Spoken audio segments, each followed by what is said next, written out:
Malaysia. Now is with regular hiking, but the David hiking is coming. Okay, and yang also Dr. Muhammad, Executive Director Research, and Dr. 𝗪𝗏𝗧𝗏𝗧𝗏𝗧𝗏𝗧, our team Director General Operation, FRIM's Division Directors, distinguished participants, researchers, and Jabatan. I hope everybody is fine. Today came. I foresee actually is my birthday. So, the number is 51. 7 days to go. And actually when Secretary informed me that I'm going to appreciate this occasion. I don't know whether I'm going to take you or not for today. This is very important occasion on great economy of our national resources. I'm taking the opportunity to come physically to address the audience. So Alhamdulillah, let us extend our sincere gratitude to Allah Subhanahu wa Ta'ala for giving us the opportunity to be here today for the FRIM Conference 2022, unlocking the value of full model for ecosystem services towards sustainable development goals. If I proceed, sharing is okay? The audio? So the online? Okay. I would like to extend my warm welcome and thank all of you for taking the time to join us today. As well as we all aware, this conference is being conducted in hybrid or physical and online participation. I will inform us by the schedule. We have 85 physical and another 258 online participants. So I hope that Secretariat will try their best to ensure that the online is going smoothly. Yeah, just in case anything problem, you guys inform me. This important event is a collaborative effort involving several agencies as co-organizers, namely Forestry Department, Universiti Malaysia, as well as the Kedah Forestry State Department, and Universiti Utara Malaysia UM. As for FRIM, this conference is led by our Research Planning Division. Yang berbahagia Datuk, ladies and gentlemen, our tropical rainforest is rich in biological diversity, and Malaysia has been recognized as one of the 17 mega diversity countries in the world. For those FRIPS officer, if you remember, I informed you that you have to use 12. But this year, when we're going to have National Biodiversity Council, so the 𝗙𝗧, our ministry has now changed it to 17. So basically now when we to standardize, we use 17 mega diversity countries. Do you know what is the criteria to eligible as a mega diversity countries? First one is at least 5,000 species, plant species endemic to the country. That one. And the second one is must be bordered by sea. So it's, even though our country not that big, we just 32 or 33 million hectares, but we are among the 17, 17 mega diversity countries in the world. The 6th national report for the Convention on Biological Diversity mentioned Malaysia commitment to conserving its biological diversity by setting the national target. National target 1 to raise awareness across all segments of society to drive behavioral change in order to address biodiversity loss. Under target 1, by 2025, I would say the 𝗙𝗵𝗂 is the most intensive kind of policy in our country. For those not really aware, you just can check the document, because they put really big target, not that easy. If you remember, during that time, our ex-Deputy Director General, Dr. Datuk 𝗨𝗪𝗧 was the Deputy Secretary General who actually managed or produced the document. So right now is our task, all FRIMs and other departments and the 𝗙𝗧. 𝗙𝗧 is focal point for that document. So we have to help our country, help our 𝗙𝗧 to ensure that the target will be fulfilled. So this one of the activity today is actually to fulfill the targets by our country for the global commitments. Actually, by 2025, more Malaysians are expected to be aware of the value of biodiversity and the step taken to conserve and use it sustainably. Meanwhile, target 3 of the National Policy on Biological Diversity aims to promote biodiversity mainstreaming by embedding it into national and state development planning, as well as sectoral policies, by recognizing the economic value of biodiversity and ecosystem services, protecting environmental sensitive areas, and promoting sustainable consumption and production. Actually, in fact, this is in line with international interests and activities. Early this month, myself and a number of other officers of Malaysia, led by 𝗙𝗂𝗧 as a focal point. It was 26th session of the Committee on Forestry, COFO. COFO is based in FAO, Rome, Italy. Run from the 3rd to 7th October this last month actually. So one of the discussed during that meeting, agenda number 6 actually was on this mainstreaming biodiversity in the agricultural and other forestry sectors. In line with the target 1 and target 3 and global target number 15, life on land in the Sustainable Development Goal or SDGs, the Economic Planning Unit EPU endorsed a project by FRIM entitled Economic Value of Natural Capital Towards National Grid Accounting. 𝗪𝗪𝗏 Forest Reserve in Kedah, thank you for State of Kedah, through Forestry Department of Kedah, for granting us to do research over there. It's being selected as the study site for this pilot project. This project was funded under 12 Malaysian plan. Just very short period, 2 years, starting last year, 2021, and should be completed, and now actually going to be complete in 2022. The few projects that FRIM has that we're going to complete very soon. It is challenging because the project started during, I hope everybody still remember, MCO time. Very difficult to do field work, you know. If you want to do field work, we have to have police permits. It's not easy, but I'm here to calculate the project, to complete the project.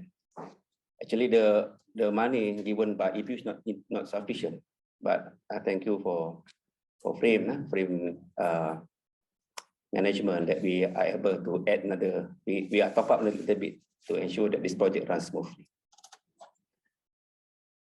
A total of 2,816 economic entities were recorded within a 15 kilometers radius of the 𝗪𝗪𝗏 Forest Reserve, and 1,697 heads of households in 32 villages were surveyed to identify and assess dependency among local communities and economic activities from the forest ecosystem services. I will take this opportunity to inform you, FRIM, we have board of directors, or we call it anggota institusi AI. One of our rep is from EPU. So he informed me, Mr. 𝗙𝗏𝗏𝗏, he informed us actually, not just me. EPU is looking to this kind of project, community-based, something that very related to community, can give benefit straight to the community. So we really hope that this kind of project will be duplicated in other areas. In fact, I still remember, I think this month or October or November, something like that, last year, 2021. One of the parliamentary member from SIG, actually we invited him, 𝗨𝗏𝗃. 𝗨𝗏𝗃 is 𝗦𝗣𝗘𝗘𝗘𝗖𝗛 bin Sulaiman. I think he twice informed the parliament that he need this kind of project to quantify how much actually the natural resources that we have. And luckily we choose 𝗪𝗪𝗏, that certificate stick as a pilot study. So that's why I personally invited him to come or to online, but I was informed he's not available to participate this time. But I really hope that the secretariat to ensure that when we come up with the proceeding, you have to send one copy to 𝗨𝗏𝗃 or to Tuan Ahmad Tarmizi bin Sulaiman. For him, we are very the one who encourages us. I hope that after this, maybe rolling plan 4, rolling plan 5, or in the 30 Malaysian plan, we're going to have another project or budget by EPU. I will inform inventory of assessment and economic valuation of 17 of the forest ecosystem services have been conducted. That's why when I see the program, it's quite hectic and packed. 2 days, but still very packed, because all activities, all activities under this project will be presented. So So I hope that everybody, including me, we can be here or be online to participate and to get this information from all the projects that are going to be presented. Ladies and gentlemen, this 2 days conference was organized to share, as I mentioned just now, the finding from this project, and also other research findings obtained from research activities that have been carried out at Ulu Muda Forest Reserve in Kedah. This conference creates a good platform for ideas sharing and fruitful discussion, as well as to determine the way forward for the betterment of tropical forest ecosystem services in our country. I'm very pleased to note that there are 3 keynote speakers. There are 3 going to be presented after this, just right after this. 20 invited speakers and another 20 poster presenters outside going to join us. And thank you for taking part of this conference. But there are a lot of, as I said just now, very packed but very informative and very important. Moreover, this conference is also a channel for knowledge sharing among various stakeholders, such as the Department of Statistics. The DG himself will come to present. I'm very appreciative on that. The Departments of Forestry, Department of Wildlife, universities, research institutes, WWF Malaysia, and other agencies.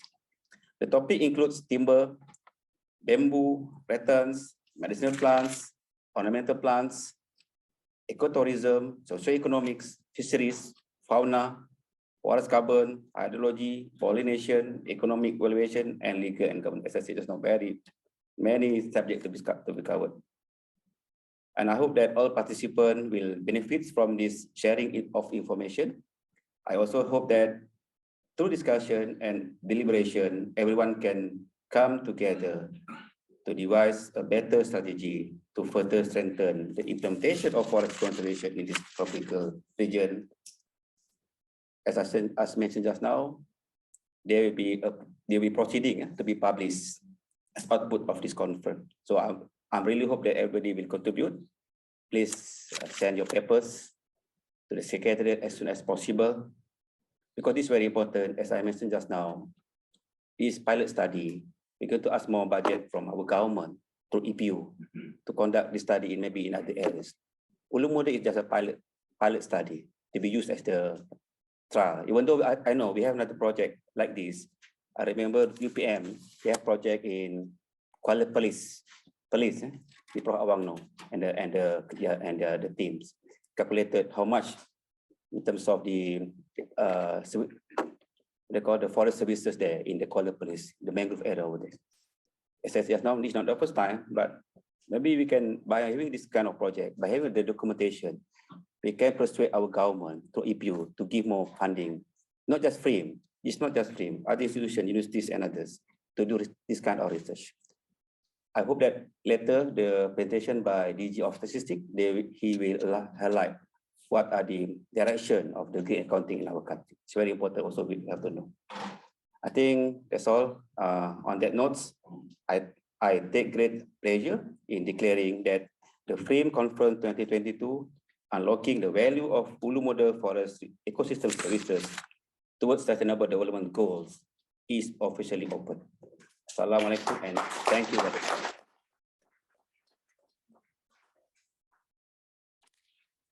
Thank you very much, Dr. Ismail, for the speech. And please remain on the stage for the presentation token of appreciation ceremony. And with that, may I invite Dr. Ismail Haji to present token of appreciation to Yang Berusaha Associate Professor Dr. Bakri Hassan Basri, Dean of Faculty of Economics, Finance and Banking, Universiti Utara, Malaysia.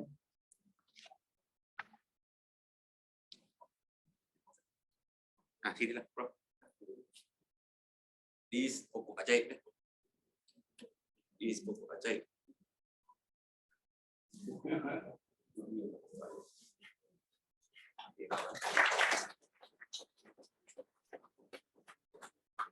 Next, may I invite Yang Berusaha Tuan Zainuddin Jamaluddin, Deputy Director of Forestry Development, Kedah State Forestry Department.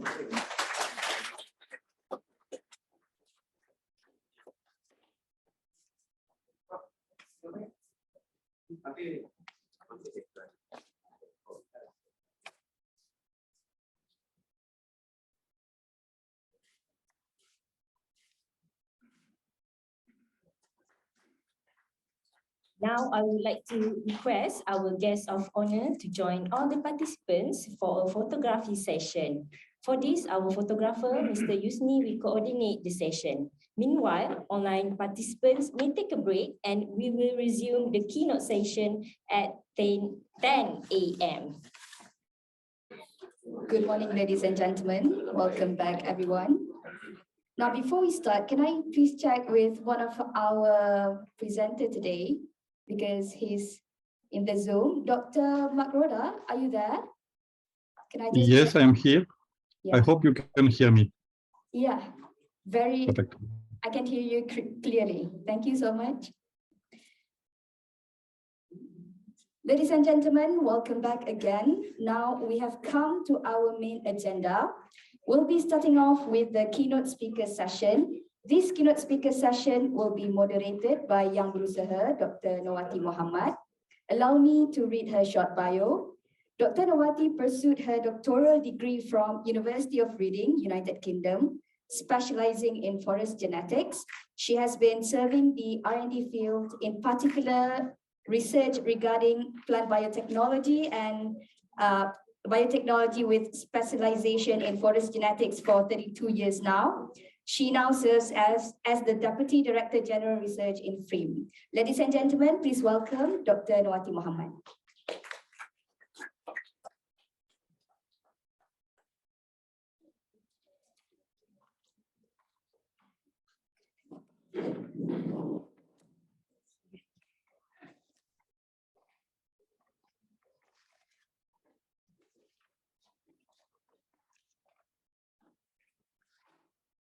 Assalamualaikum dan salam sejahtera semua. Terima kasih Yang Berusaha pengacara majlis.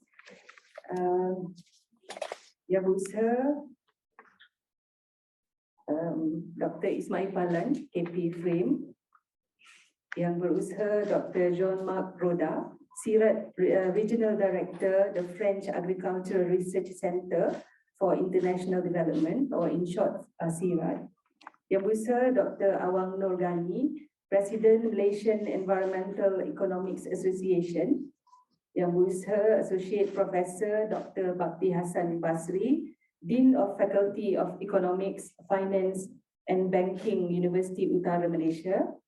Yang Berusaha Tuan Zainuddin Jamaluddin, Deputy Director Forestry Development, Kedah State Forestry Department.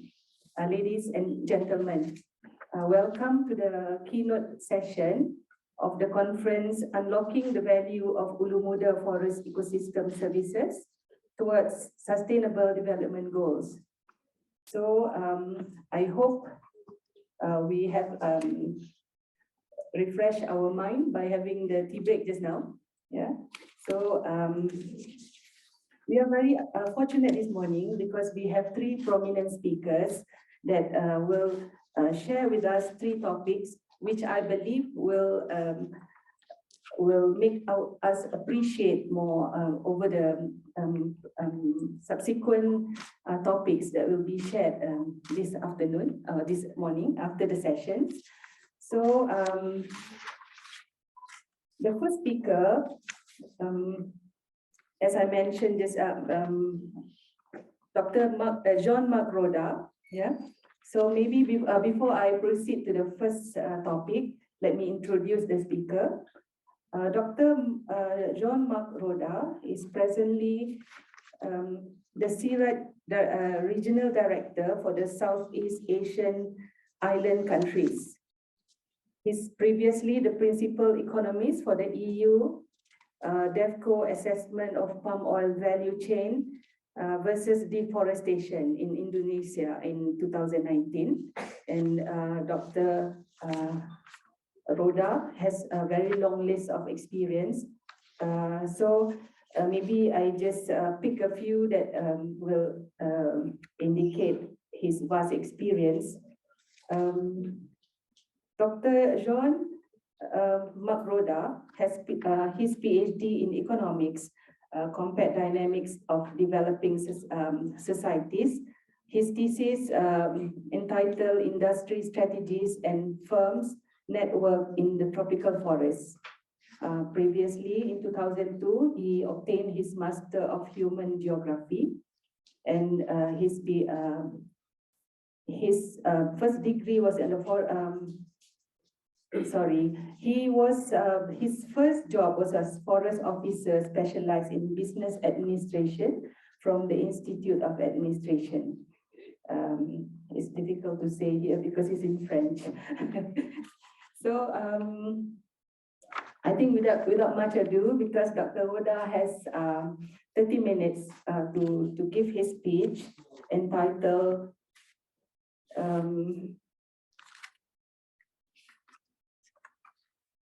Global Perspective of Tropical Forest Ecosystem Services and Sustainable Development Goals, a Methodology for Quantification. With that, I invite Dr. Roda. The floor is yours, please. Thank you very much. First, I have to apologize 2 times. First, because I cannot be there physically. I am in Indonesia right now, and my passport is held by the custom for the visa issues, which is under renewal, and it is forever. So I don't have passport. I am illegal. I cannot take the airport, the plane. Cannot go to the airport to join you. So we do it from Zoom. Second apologies is for the title, which is a big, full of word title with global and everything. But my point of view is to try to give you a few visions that come from the world, so it's global. But at the end, we finish by how to do in Ulu Muda. So I have very few slides, 9 or 10. But I think I will spend some time on them. So do not hesitate to interrupt me if something is complex, because what I am doing now is a very difficult exercise, at least for me. It is a training that we did before in FRIM to train the team to do the work and to understand how the added value could be used for measuring some ecosystem services, and to put that, training of several days, to put that into a 30 minutes talk is a bit difficult. So I try to make drawings and schematics with a very minimal quantity of text, and we are going to go slowly together through it. So I think if I share the screen, I can give you my presentation, share, and so do you see the full screen? I hope it is the full screen that you see with the title and the logos. So we start by the big questions. What are the ecosystem services? I'm sure in the conference we are going to detail that in full length and in full width. I can propose here a picture that I took from a book. You can find that online. It's something that is widely available. And what you see on the picture is a flood basin or a big landscape from peak to sea or peak to reef, where you see the forest, you see the rivers, you see the cities, you see the fields where you have agriculture.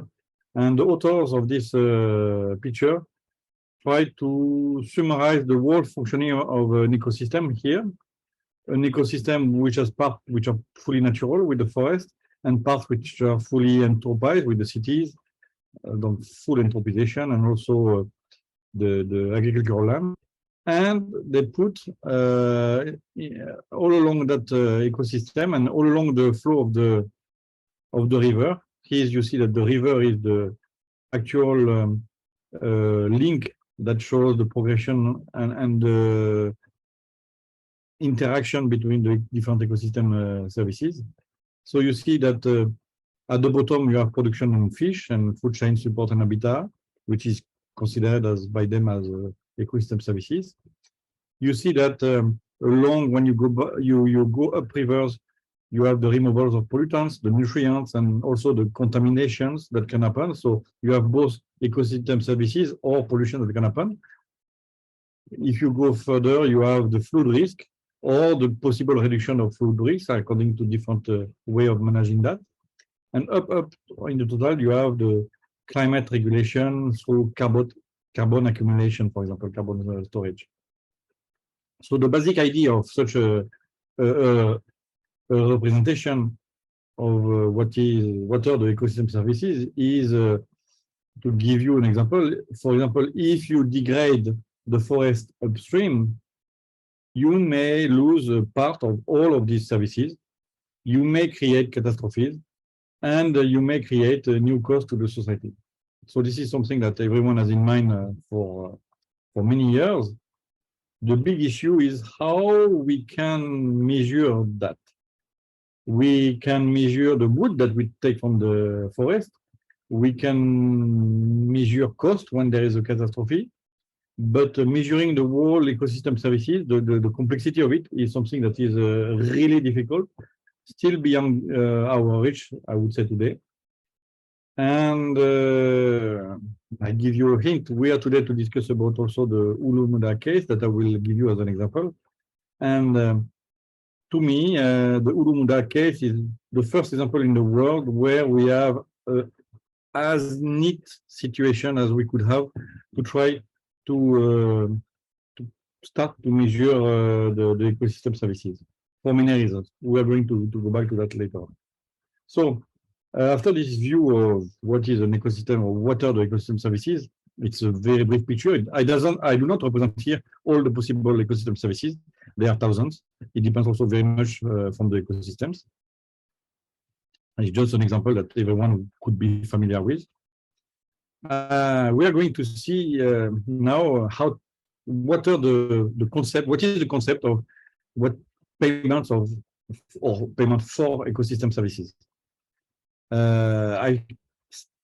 I'm going to start by giving you a classical but very theoretical view. So it's classical because you find that in many reference books and reports and everything, the picture. But I am going to bring you through all the steps for you to understand. Once you understand that, I suppose that we can understand clearly what are the idea of ecosystem services or the value of them. So the baseline is a $0 baseline. And if you have a first scenario, which is scenario A that I put on the screen, I hope you see it now. The deforestation scenario, you have people who are benefiting from the deforestation. So the people who are benefiting from the deforestation, they may be regular actors or irregular actors. I don't know. We are not going to discuss that, if it is legal or illegal or whatever. What we see is we have a way to manage the ecosystem that cause deforestation, and the actors who are managing or acting into this ecosystem, they receive a benefit from the action that they do. Could be the timber extracted, could be anything. So here you have in green, and the green rectangle represents the value plus X dollars. So it's positive value, and it benefits to the actors who are directly or indirectly involved into the deforestation process. So that's positive above the value line. You have something that creates a value here. But you may have also cost to the actors downstream and to the society. For example, if this deforestation is troubling the flow of the water and creates floods, like it has been seen in Malaysia already because of some deforestation. Downstream, you have many people who suffer the floods, so you have direct cost if their property is destroyed, their company, their house are flooded. You have a cost for people that are very direct, but you have also cost for the society if the government is stepping in and try to reimburse the people and try to rebuild the road, to rebuild the bridges, everything. So all these costs, all together, they may sum up negatively to minus Y US dollars or ringgit, Malaysia, or euros or whatever. So this is the baseline scenario that people use to start to look to how to pay for ecosystem services. So depart from a degraded situation. Then you can compare that degraded situation to another scenario, a situation where some action exists that prevents the deforestation. So it should be the same space, but in the same space, you would have an action that prevents the deforestation, and most likely the benefit to the actors who are acting into in the system would be much less. Why? Two reasons. Maybe because their practices are more restrained. They cannot cut all the wood that they want straight away, so they have to do it in a slower pace with some replantation, whatever. So at the end, the total benefit is less. Or it might be because government is very strong and has a lot of governance and is stepping in and is forcing them to act less or just catches the people who are illegal or whatever. So whatever the scenario, something is happening, you have an action by the government or by the people or by the companies. At the end, the benefit, you have less deforestation or no deforestation at all, but you have less benefit to the actors. The idea there is you lost benefit compared to the situation where the people were doing naturally their natural process of deforesting. So you have this amount that you can compute theoretically, very theoretically. You have another idea there is since you don't have the deforestation, you don't have the floodings downstream, you don't have the homes destroyed, you don't have the company destroyed, you don't have the expenses by the government to repair all of these or to compensate for the people for their loss or from the insurances. So you have a big number of avoided costs that is arising from there. And you may represent it by that hollow rectangle. So you have the lost benefits, you have the avoided cost in a scenario. And then the authors, the 𝗨𝗪𝗧 and 𝗨𝗪𝗧 who created that vision, they propose a third scenario which would contain payment for ecosystem services. So this scenario C, where you can have a payment for ecosystems, you still have the same action that prevents deforestation. So this one benefits to the local actors. And the idea is that you take some of the avoided cost and you ask the people downstream, you avoided cost. You don't know it, but you avoided cost. So please pay. And with these payments, we have payments for ecosystem services. We may just compensate the loss of benefits, or we may even create even more value than before. The idea of creating more value than before is to be extremely incitative. Like this, you don't need to have rangers running behind the people. It becomes naturally. You have a natural incitation because the ecosystem services are important.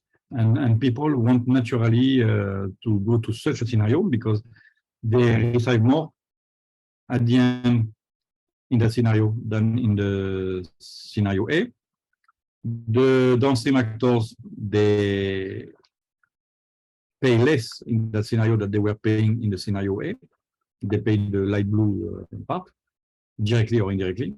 So everyone is happy, beautiful world. Where we can have those payments for ecosystem services and we maintain the environment. There is a difficulty, though, a major difficulty.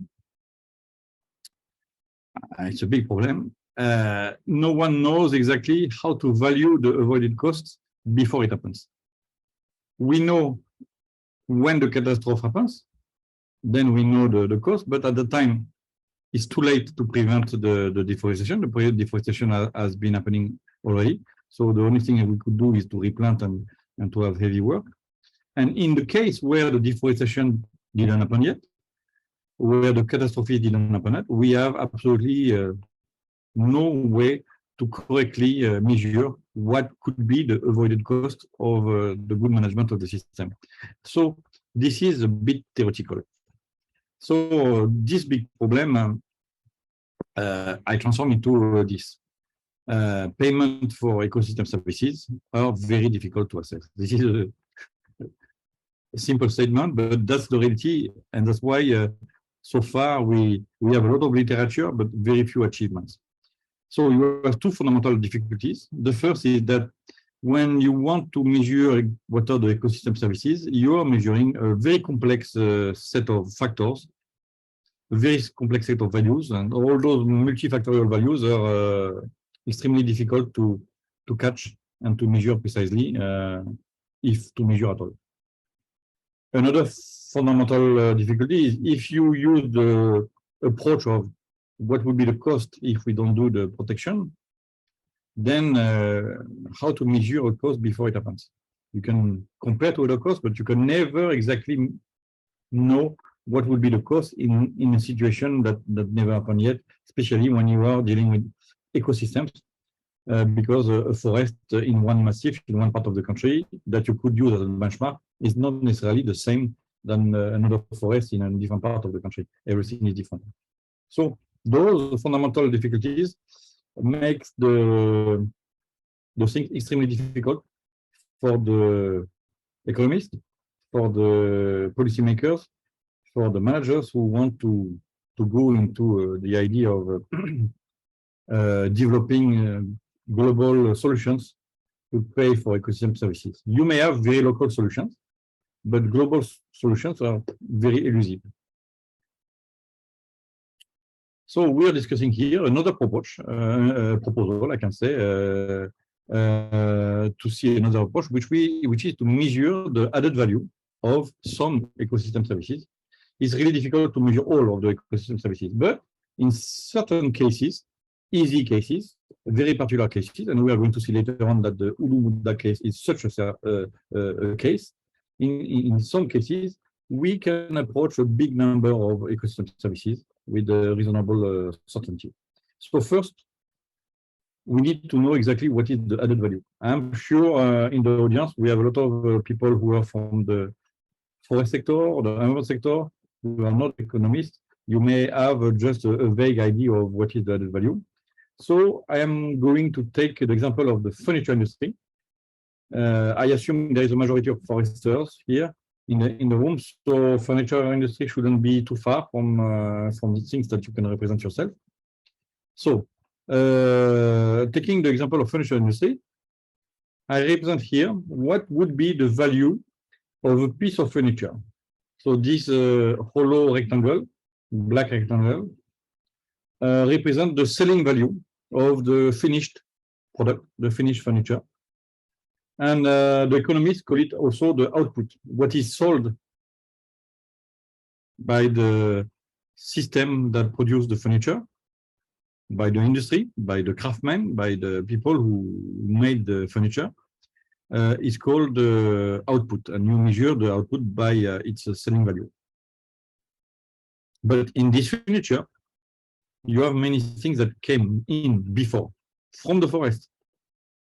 So here, inside that value, a part of this value, that what constitutes the value of the furniture, we have what we call input, or inputs in plural. You have the value of the wood that was created by the forest, by the nature. You have the value of the trucks that you are using, of the factory, of the paint. You use paint or varnish to finish your furniture. You use glue, use nails, screws, other iron tools, electricity, gas oil, etc. So all those physical inputs are incorporated into your furniture, and when you sell your furniture, you incorporate the cost of all those inputs. So this is the list of the inputs, and you can see them. And you see that in those inputs, it's not a complete list, but you have the wood, is the forest sector. You have the trucks, it is the transportation sector, or the factories that make the trucks. You have the factory itself that makes the furniture. You have the painting industry, varnish, glue, okay, another industry, chemical industry, nails and screws and iron tools, iron industry, electricity, energy industry, gas oil and gas, etc. So you realize that when you use a furniture which is made of wood from the forest, you also incorporate value as inputs from many other industries. So you see the complexity. And that's very interesting because we can measure that later on. We can measure and attribute to the value of our furniture what is coming from all the other industries. So that is very important. We are going to see that a bit later on. You have to have in mind that every piece of product incorporates the industry and the value from other industries that are part of the composition of the product. Now, if I take that output and that input, I inverted output minus input, not input minus output, so it's a big mistake on my screen. The output minus input is the added value. So the added value, that's that red part. It is basically the salary of the workers, the taxes that we pay to the government or to the local governments, the provisions, financial provisions, the reinvestment in the factory, the payment for the capital, because all those costs, including the input costs, were paid somewhere, were put in advance by some people who, and that's the name of the people who put the money that allow us to invest into the factory, into buying trucks to start the activity. That's, the name of that is called the capital. Benefit to the owners of the capital, and services that are coming with that.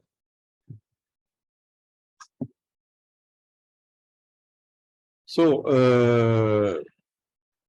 another way to see the added value is to go very directly with one example. Here I take an example that would be food products prepared from 𝗏𝗏𝗏 catches, fish or something else, or honey or whatever.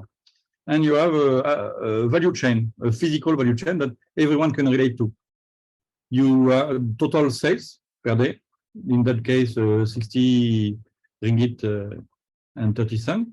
So the 100% of those sales every day, you can divide those sales into cost, transportation, utilities, of course, transportation, key or service, packaging, cooking gas, permit free to operate, ingredients, and profit of the day for the person who is doing that, the person or the economic activity.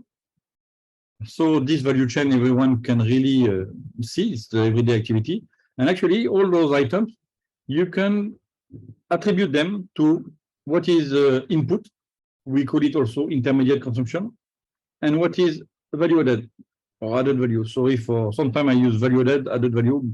There is no real rules yet which I know to know in which one is the best one. So you can attribute them, and some of them are really physical intermediate consumption, and some of them are value added. Here the transportation is in value added because it was a service paid to someone. You pay someone to give you a service and to do the transportation. So according how you look at an activity, it can be a physical activity with the inputs, or it can be also a service. In this case, I pay a broker or someone that does transportation. I am not involved into it, and then it is a service that someone is providing.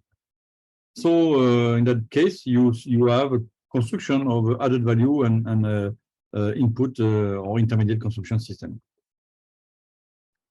We can go a bit further to compute what is the total added value. So we take here, like the chain that we just took, you know, the food product from 𝗏𝗏𝗏. You can take any value of any value chain, the X represents any value chain that are in the 𝗏𝗏𝗏 region. And you have the selling value, which is the output, which I represent with the dashed line, X million ringgit or X ringgit per kilogram, or X ringgit per liter, or X ringgit per hectare, whatever it is. I can measure that way. And I will have my intermediate consumption, my input, Z million of ringgit, or Z percentage of my total value, or Z ringgit per kilogram, etc. And like we did for the furniture, I will have my direct value added, Y million of ringgit, Y percent of the total value, or ringgit per kilogram, per hectare, whatever. So this is the classical approach, very simple. This one, I can keep on the side, and I can look better or in more details to what is the intermediate consumption. If I am careful, in my intermediate consumption, I have products that are imported. These are direct imports. And I have all the other products that are locally produced. The wood, for example, that grew in the forest is domestically intermediate consumption, is locally produced. But my varnish or my nails or my truck, if it is a Swedish truck, would be imported. And if I look carefully at my domestic intermediate production, consumption, I may have in it other indirect imports. Some stuff were imported to make it, and the rest was also indirect value added. In this graphic, I make a simplification. I don't put on the below the orange zone of what is other intermediate consumption that would be totally domestic and would not be indirect value added. And I can add my indirect imports to my direct imports, and I have there my total imports. And by default, I can reconstruct there all my total value added. So this method allows us to differentiate in my value added and my inputs what is also very domestically produced and what is imported from outside. This method is used on the top of the other methods when we want to make sure that we favor the local and the domestic zone, and then it helps us to have a focus on what is the added value that is coming from the local system, and then when we compare different added value, it is extremely powerful. Now we can link this to the inputs, the outputs, and the added value, all the imports, everything. We can link it to the national accounts. In the national accounts, you have one product that is called the input-output table that I represent here for you.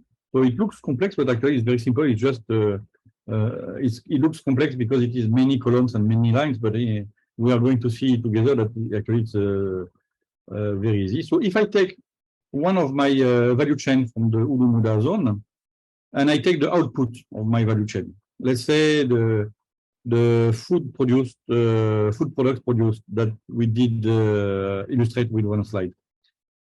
All these outputs, that will be the industry tree, number 3, for example, in this case. All these outputs, all the food produced in 𝗏𝗏 can be consumed by other people. So other industries can consume those products, Z31, Z32, Z33, Z34. Households, C3, government, G3, investment, E3, I3, export, E3, etc. So that's how the production of my value chain from my place can spread itself very far. I got message, I hope it's not an alert. No. Okay. It's my balance time. So we are on time. And if I take my the same calculation that I made, but I put directly, I look at the inputs. My inputs for the industry tree, we said that in this case, the industry tree are my food products from 𝗏𝗏. I will put them vertically. And I have already computed them, so I can put them here. I have my, sorry, I missed.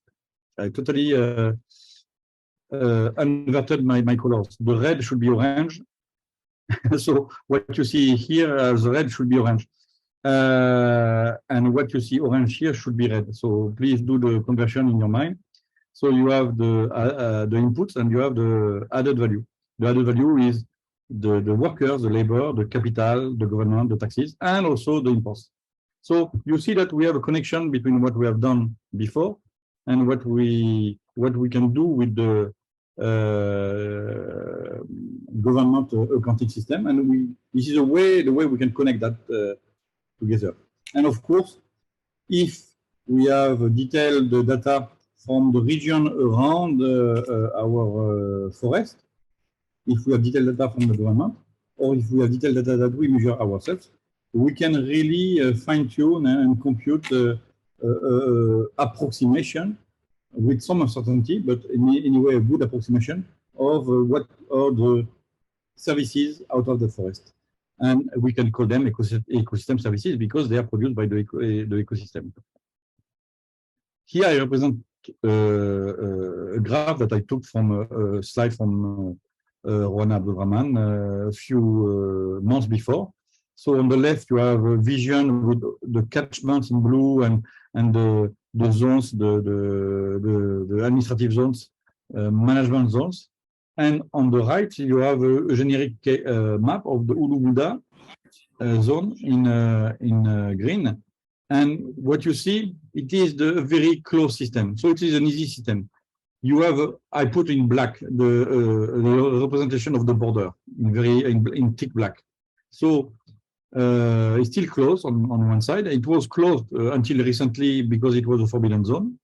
So it is very well protected, and the activities are very few yet. So we have a few value chains that are really easy to measure because we have only one side to go through. And because it was closed for a long time, we don't have a lot of value chains. We have a few of them, so they're easy to catch. Some of those value chains, like the pollination of the insects in the forest, can be measured as a function outside the forest, as a function of the distance of the forest. So you may have a buffer zone, like concentric circles, where you can measure how some forest services go further. You can do the same with the water. And you can also measure a certain degree of uncertainty, also function of the distance. So if you use in the same time the existing input and output data, but detailed at the regional level that you can get from the government, you can make corrections, you can control, you can verify the coherence of what you do. So at the end, you can create a value, compute it with a very good accounting value and with a very good approximation. So thank you for your attention. I think I am on time. And final word, I want to remind you of the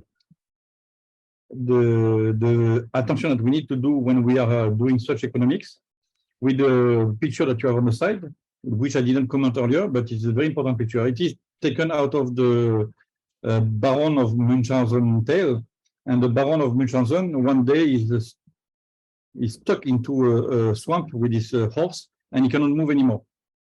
And his way to get out of the swamp is to pull his own hair and to hold down very firmly to his horse. So if he pulls his hair very tightly, he can levitate above the swamp and get out of the swamp. Another picture is the bootstrap method, which the idea of I pull my boots high enough and then I can levitate. So this picture is to show you that it is very easy when we do such economics to go a bit of too theoretical, to become a bit too theoretical and to go far from the field and far from the reality. And we have to be very careful not to do that. Thank you for your attention. Thank you very much, Dr. Roda. Maybe I should highlight also, Dr. Roda is no stranger to the researchers in FRIM. He had collaborated with us since 2006, perhaps until now, before he moved to, I think 2006 until 2012, before he moved to UPM as an adjunct professor until 2021, I think. Yeah. So again, thank you very much, Dr. Roda, for giving us the global perspective on our conference today. Thank you. I hope you stay here with us in the keynote session. So I think I would move to the second talk, the keynote 2, entitled The Importance of Economic Valuation of Forest Ecosystem Services to Achieve Sustainable Development Goals. This paper will be delivered by none other than Prof. Datuk Awang Nur Ghani. Amin. Itu dah ada tanda-tanda sikit lah. Before I pass the floor to Dr. Awang, let me introduce him, though I think in the hall, many of us already know him very well. Dr. Awang is currently the president of Malaysian Environmental Economics Association, or in short, MEEA. At the same time, he's the member and executive committee, Economic and Environment Partnership for Southeast Asia, EEP-SEA. His specialization is forest and natural resources economics. So Dr. Awang is a very loyal loyal employee of UPM. He started 1980 until he retired in 2017 as Professor, Faculty of Forestry, Universiti Putra Malaysia. Dr. Awang obtained his PhD in 1994 from the Michigan State University, East Lansing, Michigan, USA, specialization in forest and natural resources economics. He got his MSc from the same university in 1983 with a specialization of forest resource economics. He got his BSc from UPM in 1980 in forestry. So Dr. Awang also has a long research experience. I think let us hear from Dr. Awang with the title of an integrated natural resource natural ecosystem services in natural accounting system. Sorry, that one is the so I pass the floor to Dr. Awang. Thank you. Okay, thank you, Dr. Norwati, for the introduction. So, Assalamualaikum warahmatullahi wabarakatuh. And salam sejahtera. Good morning, everybody. So, I was given the task to talk on the importance of economic valuation of forest ecosystem services to achieve sustainable development. And thank you again for inviting me to present this topic and to meet all of you, and also our old friend, Dr. Shah, Dr. Ismail, and all others. Yeah? So what I would like to do is to provide the overview. It's not the technical part, but the overview from the macro perspective on the economic valuation, why we need the economic valuation. And Dr. Marc Roda has also mentioned about one of the application or two applications, one on the resource accounting and the payment for ecosystem services, and what he did mention about the problem to determine the value of what is ecosystem services, yeah, the payment for ecosystem services. So,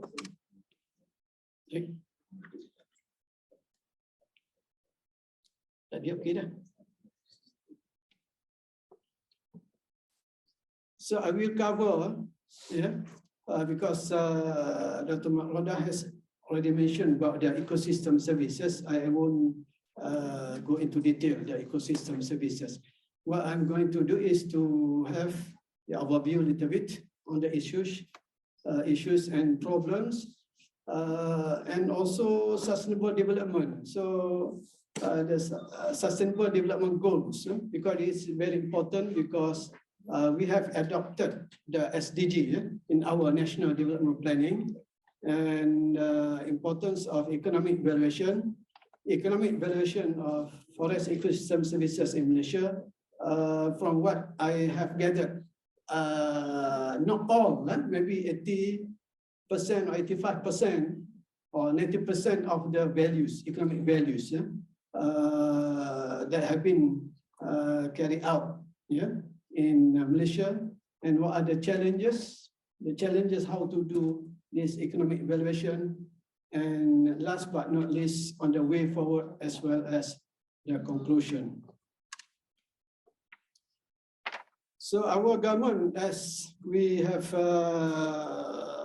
noted, that is committed in assuring the conservation of the environment and sustainable management of natural resources, as stated in our Malaysian National Development Plans, whether RMK, Rancangan Malaysia ke-10, 11, 12, and also in many policies, 𝗙𝗃 targets, National Biodiversity Policy, 𝗙𝗃 target, National Conservation Plan,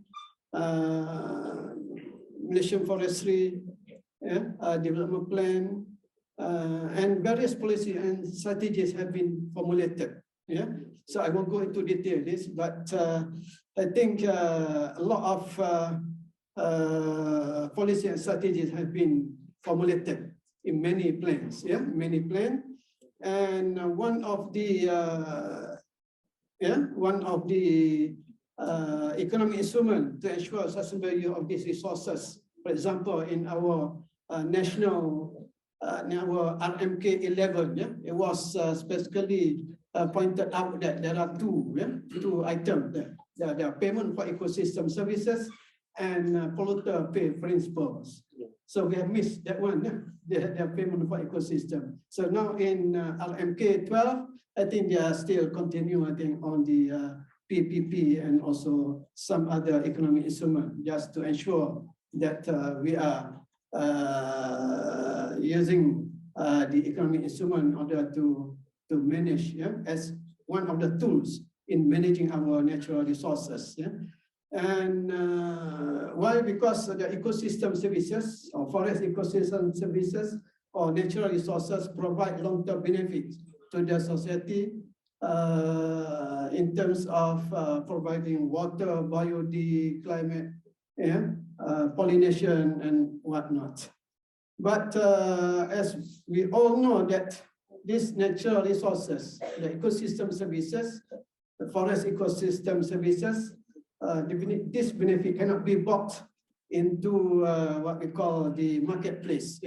And much of these services are non-marketed. That's why it is very important to do this valuation, so that this can be taken into account in our national development goal.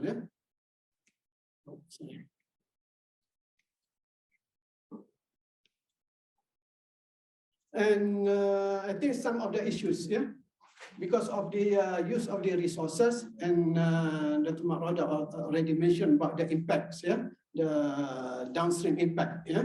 So we have recently about the impacts of land clearing in Gunung Kampung Ibu kan? Kampung Ibu kan Gunung Inas sana dekat apa ni? In Ulumuda area, that area, in SIG. So we have global warming. I think it is the number one issue now. Global warming, resource depletion, food security, increasing domestic waste, waste management also problem, land utilization, energy also very important. The problem of renewable energy. Energy efficiency, and of course, last but not least, on the environmental pollution, oil, air pollution, noise pollution, traffic jam, or whatnot. And this is what we call the externalities, kesan-luaran. Yeah? And this need to be taken into account in national development planning. But as I mentioned to you earlier, these are not being bought in the marketplace. We cannot pay, yeah, say for example for pollution, noise, yeah, pollution because of this property rights. The property rights are not well defined because we don't own this, the rights, yeah. This public good we call it, and these externalities need to be taken into account in national development planning, so that if we take into account, so we can ensure that SDG can be achieved. So a little bit more on the sustainable development, if you can recall, yeah. So in 1992, yeah, sustainable development was defined by Brundtland report, yeah. There is a development that meets the needs of the present without compromising the ability of the future generation to meet their own needs. So that means that's why we have to conserve our resources. It's not only using now, but the most important thing is our future generation, our grandchildren, yeah, grandchildren, yeah. So we have to conserve this, yeah. And this from the three aspects that we have to conserve, from the social, from the environment, and from the economic, yeah. And this sustainable development. So most of this project, I think you should take into account all these three aspects. Of course, there are other political, other current economic situation and whatnot, but these are three pillars. We call it for the sustainable development: social equity in terms of income, yeah, in terms of employment, in terms of GDP, GNP, economic impact to the society, as well as the environmental sustainability. So, and in Malaysia, yeah, we have adopted in I think at the global level, at the global level. So in this SDG, it was before Millennium Development Goal, yeah, Millennium Development Goal, and it was replaced with SDG. SDG was adopted by all 193 members, yeah, in 2015. Yeah, 20 member countries of UN adopted this SDG, and our Malaysian government has also adopted this as in our national development planning. So there are 17 goals, yeah, for the SDG, 169 targets, and 232 indicators. So in 2017, Malaysia has prepared the review, SDG review. So you can have all this information from the web, yeah. And these are related, yeah. The goal number 6, number 7, number 12, 13, 14, 15 is related directly to our natural resource conservation, yeah. And just to highlight the importance of SDG, yeah, some of the issues, yeah. One is indirect costs, externalities are not internalized into our raw development plan, yeah, development costs, and the lack of information on costs and benefits related to disaster risk reduction measures, yeah. We don't take into account this, yeah, costs and benefits, lack of information, and general lack of understanding of total economic value of the environment. So this is what was mentioned in our Malaysian SDG roadmap for Malaysia. I will discuss a little bit on, yeah, on this issue, yeah. So I will skip this. Okay. So for example, this does to give you some of the example how important this economic valuation in relation to sustainable development goal. For example, goal 15, Yeah, I just select SDG target issues and challenge. For example, target number 15.1, 15.4, ensure conservation, restoration, and sustainable use of mountain, terrestrial, inland freshwater ecosystem. So the issue and challenges, low priority given for protected areas on the multiple land use issues, and then conflicting policies on socio-economic development and conservation of natural resources, and then general lack of understanding of total economic valuation. So general lack of understanding, why? Yeah, because we don't know how to value, or we don't know what kind of value, direct use, indirect use, option value, or bequest value, or we don't know the ecosystem service. Yeah, and then target 15.6, promote fair and equitable sharing of the benefits. I mean, if we know the value, yeah, how to provide, yeah, to the local community or to share the benefits to the local community. Yeah? And this lack of regarding the value of the biodiversity. We don't know the value and how we are going to provide the equal sharing to the local community. That's why it is very important to understand the benefit to the local community. So the one that you have done in Ulu Muda, a lot of studies, yeah, quite a number of studies on the socio-economic aspect of these values, yeah. And then target 15.9 is integrate ecosystem and biodiversity values into development planning, yeah. And the issues and challenges identified in SDG of Malaysia is difficulty in engaging stakeholders beyond the environment community. I mean, quite difficult to get involved, yeah, stakeholders in planning or to provide some information of our biodiversity, yeah, our economic value, and how to integrate this in our system. So we don't have the system, yeah.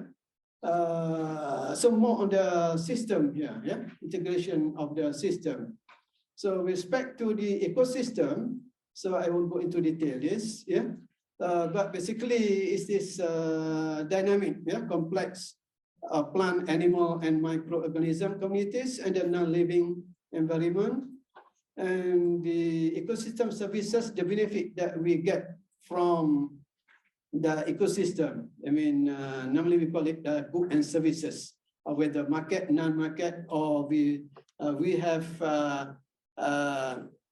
say for example, water, yeah, and then tourism, culture, and so on. And forest ecosystem services is one of the ecosystems, yeah, identified under the there are 12 ecosystem landscape altogether. Yeah, so forest is one of the ecosystem. So if we were to value the forest ecosystem, so we need to identify all this, yeah, the goods and services, yeah, the goods and services, and then we have to put the value. So in terms of the ecosystem services, there are four normally, yeah, for provisioning, regulating, culture, and supporting. I think most of you should be familiar with the ecosystem services. Yeah? So in the Ulu Muda forest, so most of the studies are more on the provisioning, yeah? Provisioning and culture. And some maybe on the regulating, yeah. Supporting is part of that one, yeah. So because in order to do regulating services, quite requires a long term or some ecological or econometric modeling involved there. Yeah, so within these two years, I think you can cover mostly on the provisioning and culture. And culture only maybe on the recreation only, yeah? Recreation. So if we were to value all these ecosystem services in Ulu Muda area, I don't know how much cost will involve, and also the time, and also the integration of multidisciplinary approach. Yeah?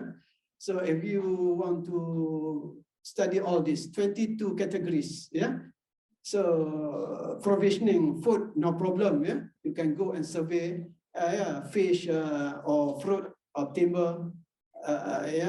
Ulam fruit, water, raw material, genetic resources, medicinal, ornamental. I think most of the study have been covered here. But regulating in terms of air quality, climate regulation, moderation of extreme event, water flow, waste treatment, erosion prevention, maintenance, pollination, yes, and biological control. And then supporting the maintenance of life cycle, migratory birds, or maintenance of genetic diversity, and the cultural services. Aesthetic information of the forest, opportunity for recreation, inspiration for culture, art and design, spiritual information, and cognitive. So if we were to value all this,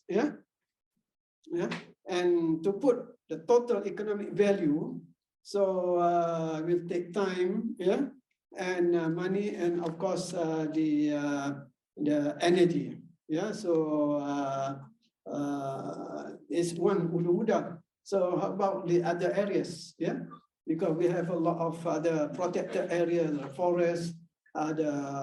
It's not only in forest, but urban part, urban area, agriculture, and so on and so forth. So if we were to value, we want to put all the values for each ecosystem, then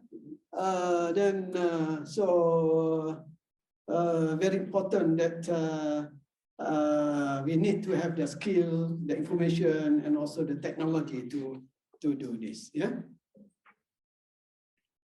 Okay, this is the role, the socio-economic value. Of course, there is the link between the ecosystem and also the economic valuation. So we know the biodiversity. So from the hard science, you study the biod, the structure, the abundance, distribution, and then the process, the ecological. So, and this will provide the service to the community, timber production, pollination, recreation. So there is the role of the economic and social scientists here to play a role in order to put the values, whether direct use, indirect use, bequest value, and this will provide the well-being to the people. So through willingness to pay, and from this information we can have the cost and benefit, and this information will provide to the policymakers, policymakers, so that this can be used in our decision making, in our development planning. So the importance of the economic valuations, these are some of the application. So Dr. Marc Roda has mentioned about this, the input-output analysis, the payment for ecosystem, and then the third keynote speaker will discuss about the system of environmental and economic accounting. So the first one is the benefit cost analysis is very important, because in economic analysis, there are two types of benefit cost. One is financial, second is economic.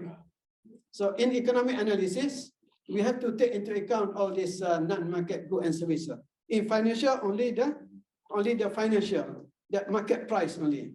So that appear on our national accounting is the market value behind the production or income consumption minus export. So that's why now the DOSIM, so Chief Statistician, we talk about this. We talk about this system environmental accounting. On they have finished on energy and water, not sure yet. So let's listen to the Dr. Sri. So important benefit cost analysis. So very important here, because from the benefit cost analysis, we can identify all the costs or the benefit, and you need to identify. There are two aspects here. So what we want to calculate is incremental net benefits. Say for example, the ulu-muda, if we conserve, we have to identify all these values, including market, non-market. And what happens if we do the logging? So we need to identify all this. And then when we prepare these two options, we calculate what we call incremental net benefit. And this required the all the technical detail. We have to calculate the what we call the import parity, export parity, and then we have to use the interest rate, and so on and so forth. And they provide the cash flow for at least 30 years or 25 years, so that we can determine which one is better. So if the positive is maybe conservation is better. So if not, if negative, the project can be carried out, but the compensation has to be paid. So this this what we call the efficiency test. So BCA is the efficiency test. So if it is passed, and then the future generation will get this benefit. So mostly done by the government project, or whether government or whether private sector. The system of environmental accounting, I will go into detail this, but we can do in Malaysia. Now is the starting, I think 2013 or 2016. A lot of workshop and also activities being done. In the future, maybe on forest. Okay. Environmental impact assessment, of course, part of the project development. Before the project is approved, so you need to carry out EIA as well as SIA, social impact analysis. For the transport, they need to carry out the transport impact assessment. And economic analysis, economic valuation and benefit co-analysis is part of the EIA report. But from what I have seen, some of the reports, they just provide the using the benefit transfer approach, not really go into detail on the study, because if you want to go into detail as what you did in Ulu Muda, this will require very costly and require some time, and also some of the data you need to wait, because requires a long time to collect the data. And then damage assessment, damage assessment. You do logging, what happened to the downstream? Damage assessment, OSP, land reclamation, and so on and so forth.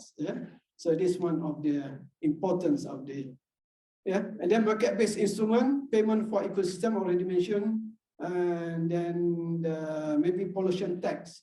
So this is some of the application from the study. We can have the value, and then we can put the value, for example, the watershed, biodiversity, carbon, pollution tax. So this part of the policy of the government.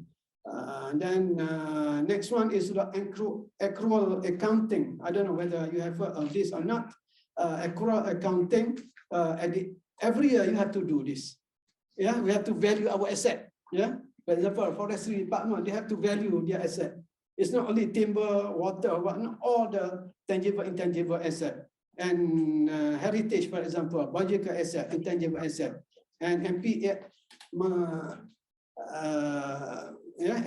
SAS, this produce the standard, public accounting standard, number 12, 27, 31, already mentioned about this, but not specifically mentioned about this, the ecosystem services. So maybe in the future, maybe need to have a standard, standard public accounting system for Malaysia, just for ecosystem services. And last but not least, on the assessing the economic loss due to pollution and traffic congestion, whatnot. How much that costs? For example, the traffic congestion cost in KL 10 billion was just in KL only. About in Penang, in JB or other, if we calculate this. And if we take into account this in our national accounting system, so we have to deduct this. Say, for example, our GDP growth is 4% or 5%, we have to deduct all these environmental costs Yeah, so 4% is the nominal. So if we deduct 2-3%, and then maybe negative. Yeah. So Datuk Sri will tell you more about this. Yeah, how to take into account all this environmental cost, and how much. Yeah, our environmental cost in our accounting system. That's what our GDP is gross, is not net. So we have to calculate the net national product, is not GDP.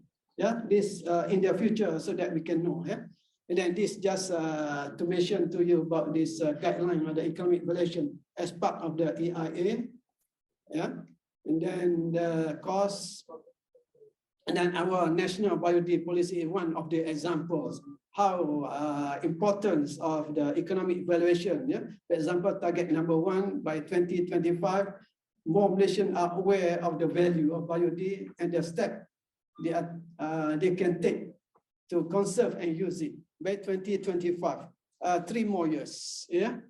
So how much we know about this? Yeah, the value and step taken in order to conserve. It's just one of the examples in our policies. Yeah, and there are a lot of other policies that take into account this. So I have 3 more minutes, and then we'll discuss a little bit on the ecosystem valuation studies in Malaysia. So we have done a lot. Yeah, as I mentioned to you earlier, this from my collection. Yeah, so maybe you have more.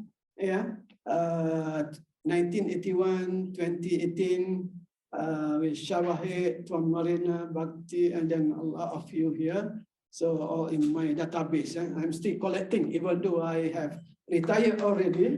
Still collecting the data. Yeah,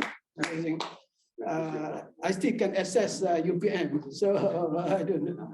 Yeah, so that I can access the studies. Yeah. So forestry, and if we include forest and wetland, about 67 or 2/3 of the studies on more on the forest ecosystem.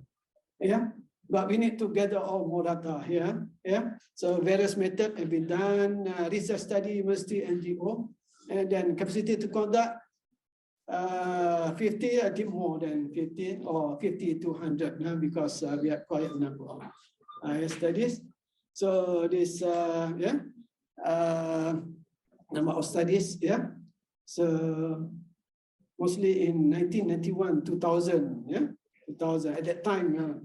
Because a lot of our students also and Dr. 𝗨𝗪𝗃 and us promote this valuation studies. Yeah? On Ulu Muda also we did this in 1996, 97, I think. Yeah, Dr. 𝗨𝗪𝗃. So almost 22 years ago we did it, and a lot of areas that we have covered. Yeah. Right. Dah. Ini 1 minit lagi ya.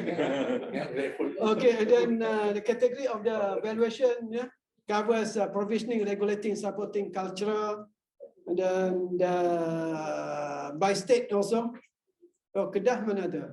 Kedah 5%. A lot of quite a number of studies, mostly in Pahang, Selangor, and Sabah. Yeah.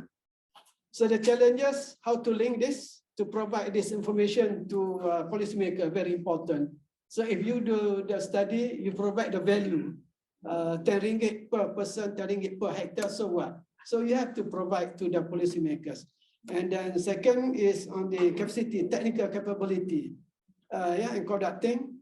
And third is what level of assessment. So this is very important, the level of assessment, whether you want to do the what we call the impact analysis, impact of logging, Ulu Muda, whether partial comparative is a benefit cost analysis, or whether total valuation. So what you are doing here is total valuation. So once you get all the data, you get all the values.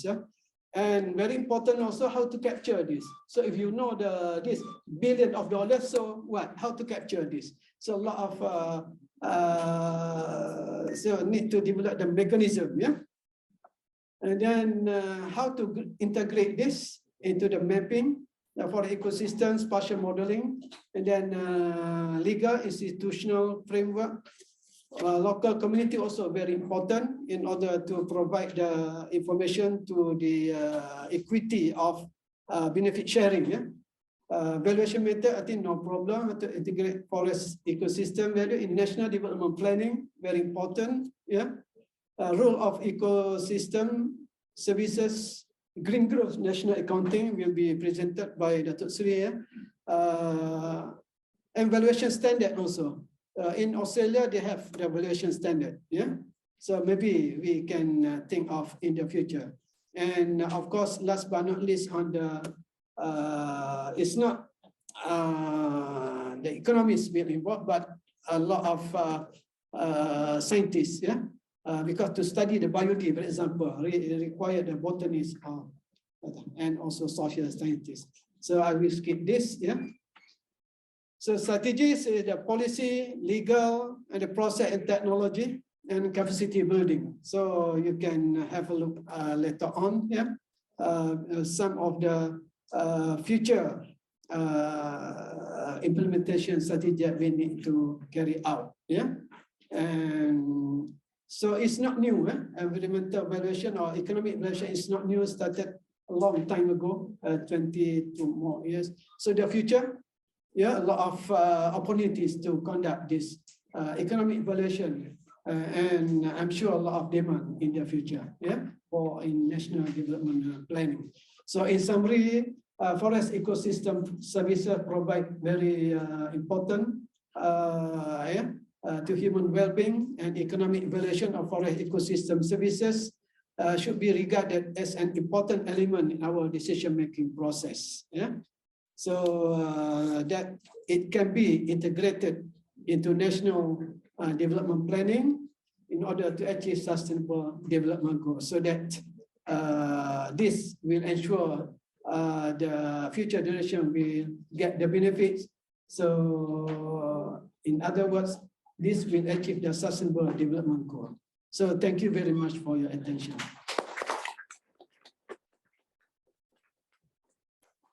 Thank you very much, Prof, for a very informative presentation.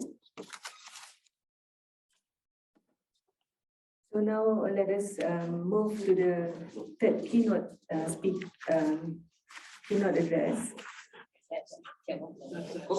entitled "An Integrated Natural Ecosystem Services in Natural Accounting System," which will be delivered by Yang Berbahagia Datuk Sri Dr. Muhammad Uzir Mahidin, our Chief Statistician Malaysia, Department of Statistics Malaysia. Before I pass the floor to Datuk Sri, let me introduce him to the audience. Datuk Sri is currently the Chief Statistician of Department of Statistics Malaysia, or in short DOSM, effective from the 14th February 2017. He did his Bachelor of Analytical Economics at Universiti Malaya in 1989, a degree of Master of Arts in Economics at Vanderbilt University, Nashville, USA in 2003, and PhD in Economics at the University of Sheffield, UK in 2012. He has served the Department of Statistics for the past 27 years. He's a member of the various expert groups globally as well as international association.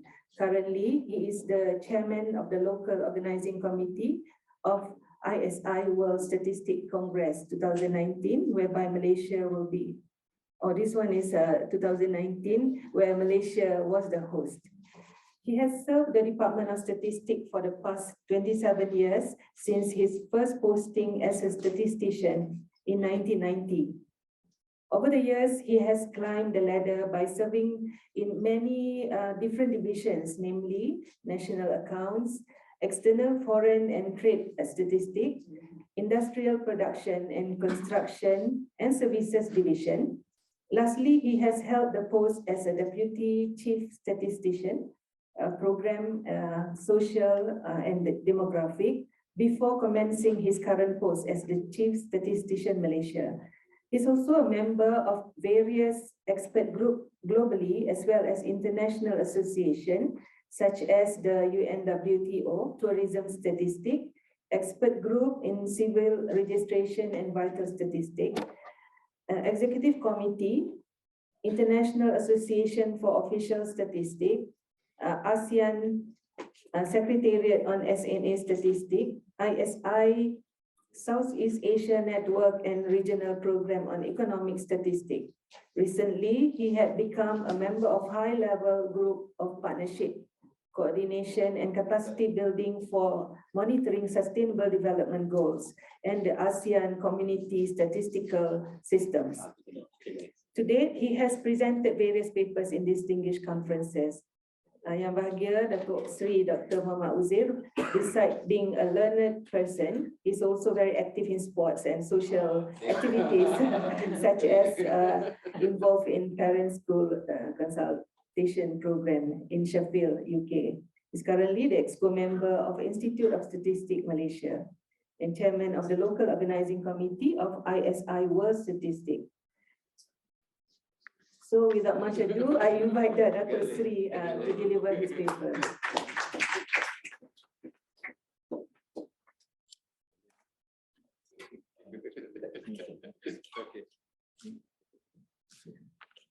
Bismillahirrahmanirrahim. Alhamdulillahirrahmanirrahim. Allahumma salli ala sayyidina Muhammad wa ala ali sayyidina Muhammad. Assalamualaikum warahmatullahi wabarakatuh. Dan salam sejahtera.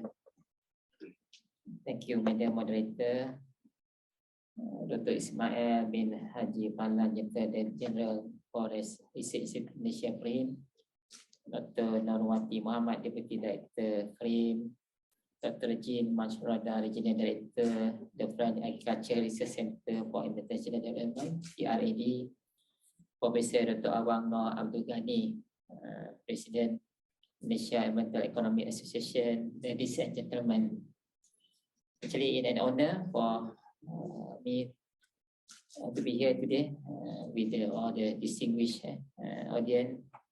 So first of all, I'd like to thank the organizer and of course my close colleague, my friend, Dr. 𝗙𝗲, who invited me personally for this conference.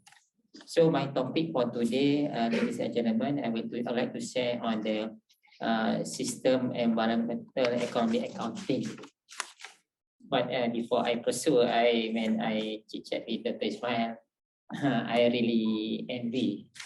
If I am Director General of FRIM, I told him for sure I will run all the way. I have my own KPI. I have to run a minimum 10 kilometers per day.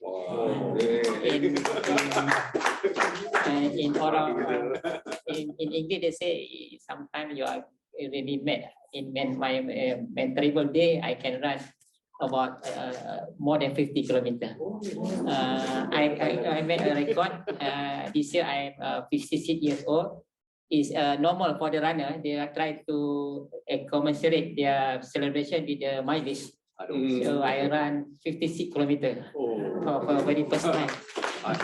And actually, it's something that depends how you practice, and also of course with regard to our environment statistic on the nature ecosystem, it's actually related on how disciplined we are. I think if we want to have that kind of the country that progress, as mentioned by Professor Awang just now, we did really look at the very holistic, not on the brown economy, how much the GDP grows. We need to take into account the environmental part. So in international practice, we already have ACA. So this is the topic for my presentation for today. So I would like to share how ACA been implemented in this country, and also actually how all the various policy with regard to environment, how it's related to the ACA, and how the issue and challenges. For example, with regard SDG. So in SDG, actually in our blueprint, for example, we already have long-term plan, Malaysia plan. Actually, in Malaysia plan, it's already a lot of the component of SDG in our Malaysia plan. That's why I try to relate. In fact, in our environment policy and various related policy, actually already related to the ACA. That's why how actually without ACA, I think we are very blessing in this country. Actually, we already have various related plan with regard to the environment as we go along in our development. We also share a little bit on the issue and challenges and what next. I hope the timekeeper can really remind me, because at the chief statistician, you have a lot of information and depend in which angle you want to. Bahasa mudah dia kata banyak boleh goreng lah. Tapi jangan goreng sampai hangus lah. Okay. This is our manual for the ACA. So I think there are two key framework we follow. One, the SCA Central Framework, adopted as international certificate standard by the UN Certificate Commission in 2012.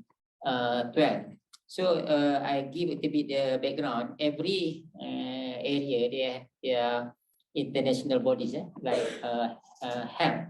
We have WHO on tourism. We have WTO. On the statistics, we have called United Nations Statistics Commission.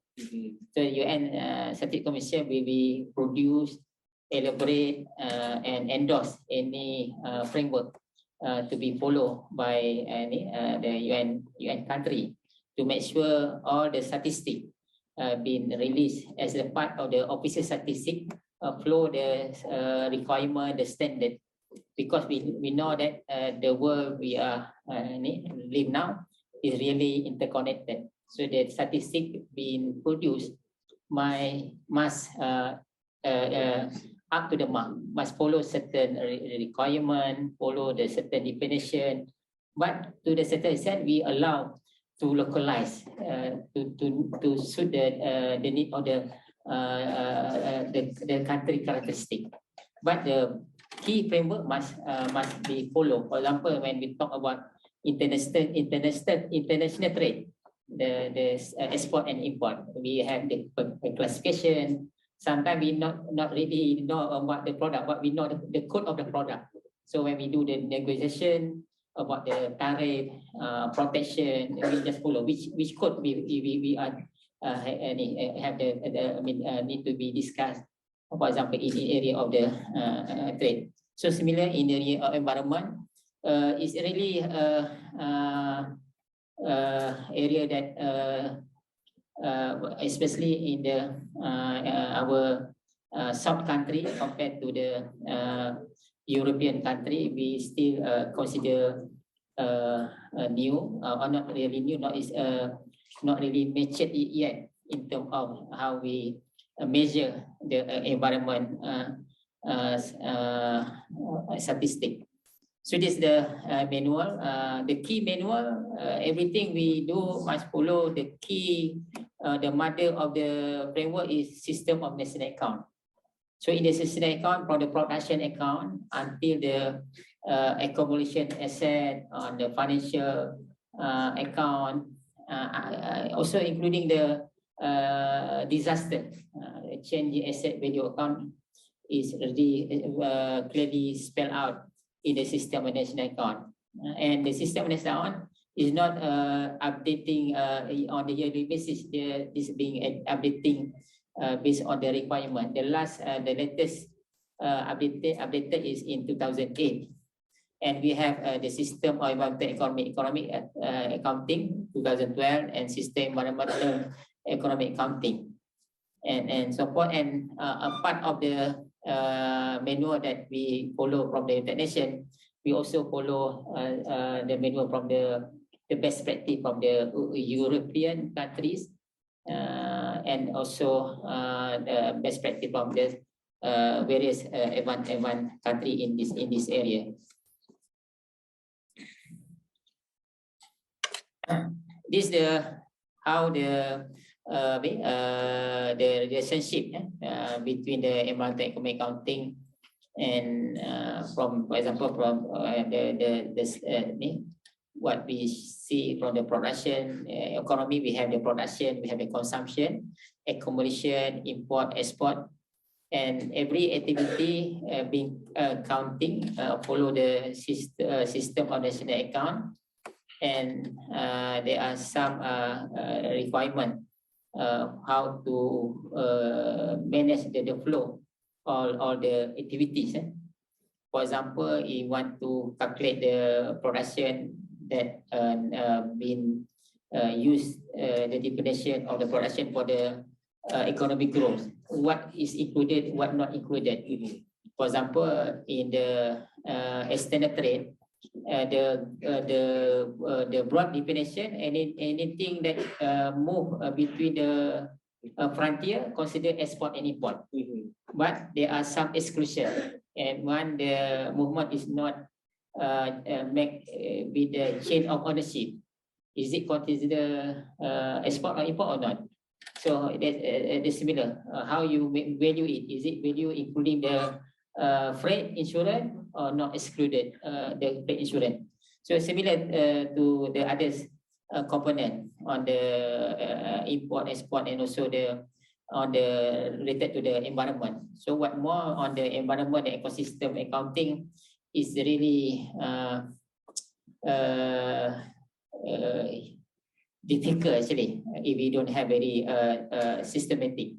As Professor Awang mentioned just now, you want to see the value of the country or the I mean the nature of the country also need to be value. At the moment, those produce regularly the value of the capital stock or the asset of the country from the from before independent until now. How much the machinery, how much the building, and so forth. But we don't not yet value the nature. How much our tree, forestry, our sea environment is not yet. This is something that if we go gradually from one account and two account. ACA, two different perspective. We can see on the individual and market asset resource, where we can see about the specific on the timber, water, soil, and fish, and another one on the biotic and abiotic element functional together. When it's look at the integrated, look at it as the as a collective at the forest, lakes, cropland, and also wetland. So we combine all these the SCA Center Framework and with the SCA Ecosystem Accounting, and we will see the relationship between the individual environmental asset and resource and the ecosystem as the whole. This is some duplication on the, for example, as shown on the slide from the central framework. We can see about the asset on the stock. We can see on the physical flow, and of course, when I discuss with the team, and not good enough, we just come up with the quantity cubic, but we need to give the value, so we can look at whether how much. Because if we look at the volume or quantity, is not really additive. So we need to give the value so we can have the composite amount. So that's why the monetary flow. And to give the value on the money flow, we need to admit that it's still a long way to go in at the international level. What the right value to be put at the environment. Of course, a lot of the nearer estimation is the opportunity cost of the asset. If that be damaged, how much you need to make available the money to recover. That means more maybe on the cost approach. At least that minimum estimation of the value of the environment.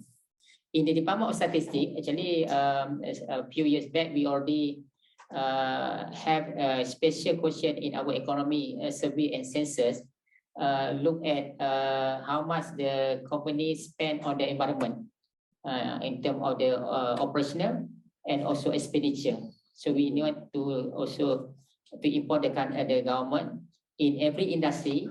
For example, in the furniture industry, how much the company really allocate the money to protect the environment, in the textile, or also in the hotel industry. Now, World Tourism Organization really emphasize on the sustainable tourism. So a lot of statistics on the environment related to tourism been emphasized for every national office. So we don't want, for example, the hotelier in the beach let the externality go to the sea, to the beach. So this is something that is very important on the best practice among the company. In fact, when we have very good granular data, actually it's related to my dissertation. We want to see, for example, the behavior of multinational company, behavior of the FDI company compared to the local company. If we look at the keyword race to the bottom, those days, many countries, in order to attract the FDI, the lower the environment requirement, just for the sake of to create the job opportunity through the foreign direct investment. So we can test through the data on export and import, how much, for example, actually in this country, not yet. When I did my study, I had to relate the data from the United States. For example, you produce 1 unit output of the textile, for example, how much the sulfur, PMO, carbon dioxide.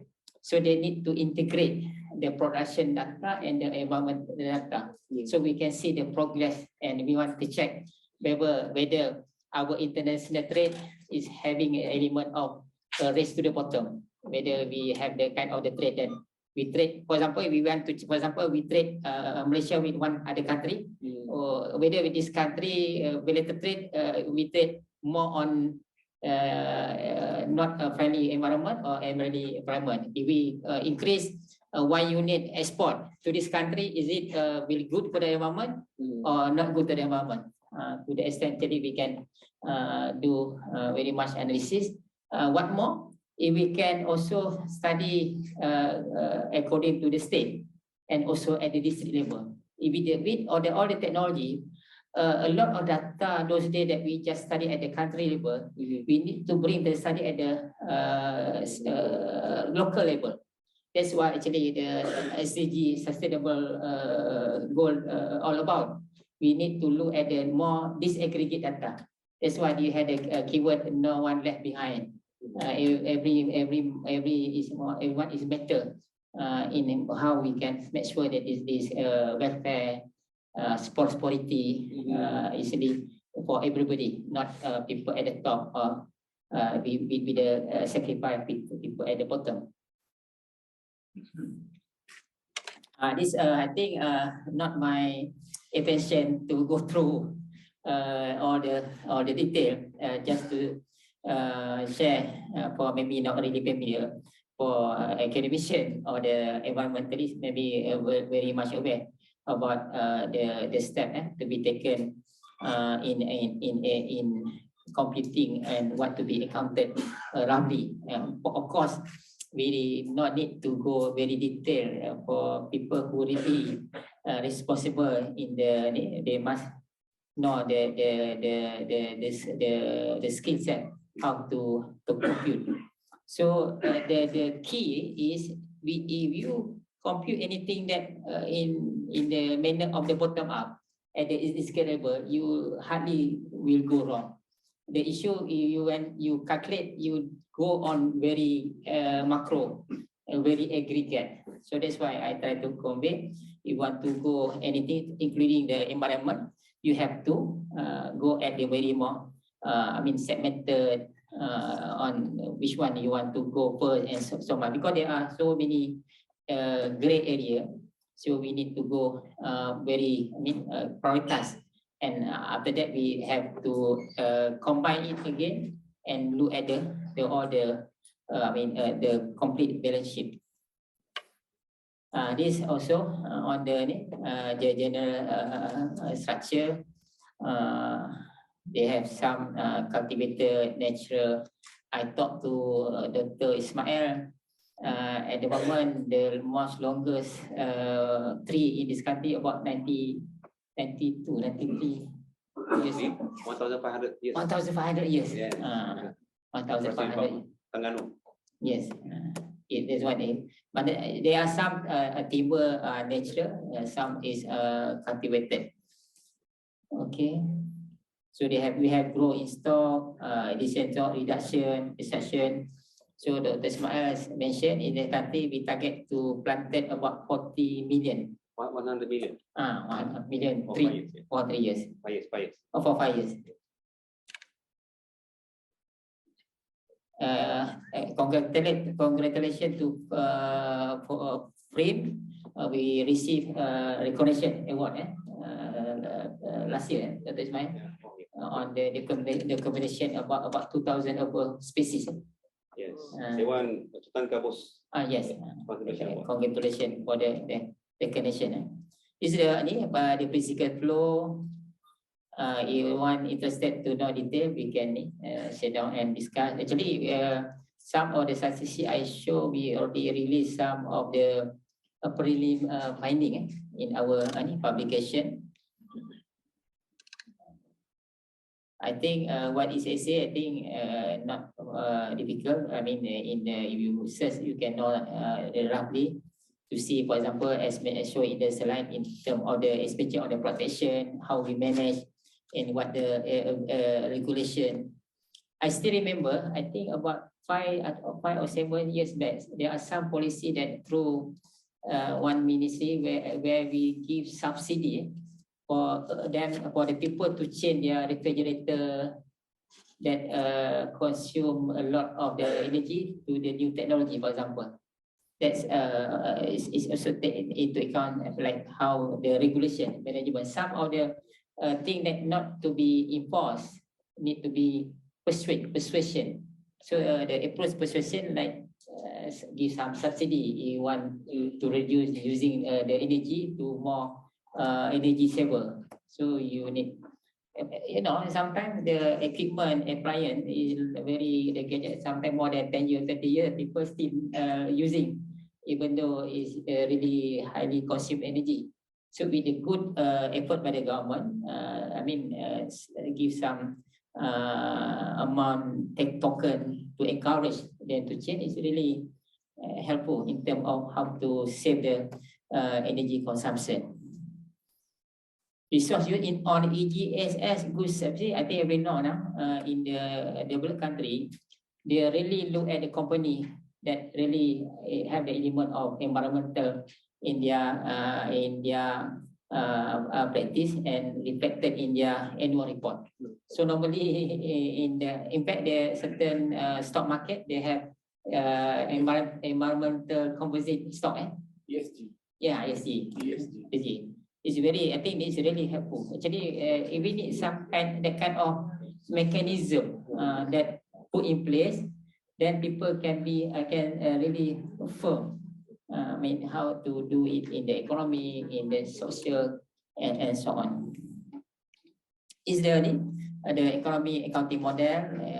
I mentioned the key of our work is SNA, and there are some, for example, as in the slide from the economy unit business, we had to look at the, for example, environmental restoration impact. For very first time last year, early this year, the Department of Statistics made an effort, actually not requested by the government, but we know it been required. How much the impact of the flood? I think early this year, we estimate about in the Lembah Kelang, the Shah Alam, about 7.2 billion losses. So that when we evaluate, if we want to restore it, some infrastructure, agriculture, and so forth. This kind of statistic that need to be strengthened. We aware this kind of statistic is helpful to give the a very rough assessment. Of course, if we go on more detail, the impact is more severe. But that one is based on the losses of the equipment, asset, vehicle during the flood. But before, during when we have very big flood, for example, in East Coast where the qualify the water up to the stesen minyak there. So bila that time we not give any value, until now we actually do not know how much the losses. That's kind of when the statistics is not really in action, we don't have any number. But for this time around, we will have the number, and we have to make a point. We need to strengthen the whatever statistic we produce. So we try our best. Any calamity, any flood, we try to make a rough or need to give a value how much the losses and so forth. So the respective agency can prepare, and of course in terms of budgeting, that been then be used roughly how much need to be spent for restoration or for the assistance. This one is the broad step of ecosystem accounting. And also on the slide we have the monetary accounting, and of course the framework at the moment. Actually, in the statistic, everyone researcher know this. We have what called the static analysis, and another one is the dynamic analysis. So on this area, we still using for the IO table. IO table is really something that we use the structure. We use the multiplier, the coefficient. This similar, maybe we put some assumption. So this kind of for the basic is about a statistic, but static analysis. But we need to account the changes of the key factors. They need to take account. It is in the table provide a very basic on the total supply on total demand of the goods in this country. Whether they produce in local or through the imported, and how much the total good been exported. Our economy is about 1.4 trillion economy. If we look at the nominal GDP, 1.4 billion. And our trade in 1 year about 2 trillion export and import, gross export and import. So in the part when we do the integrated account is something that very challenges and undeniable in when we do the modeling. Some of the very weak estimation normally in this kind of certain receivable for for the sake to how to make the model. Otherwise the model is not never ending because the data is not perfect.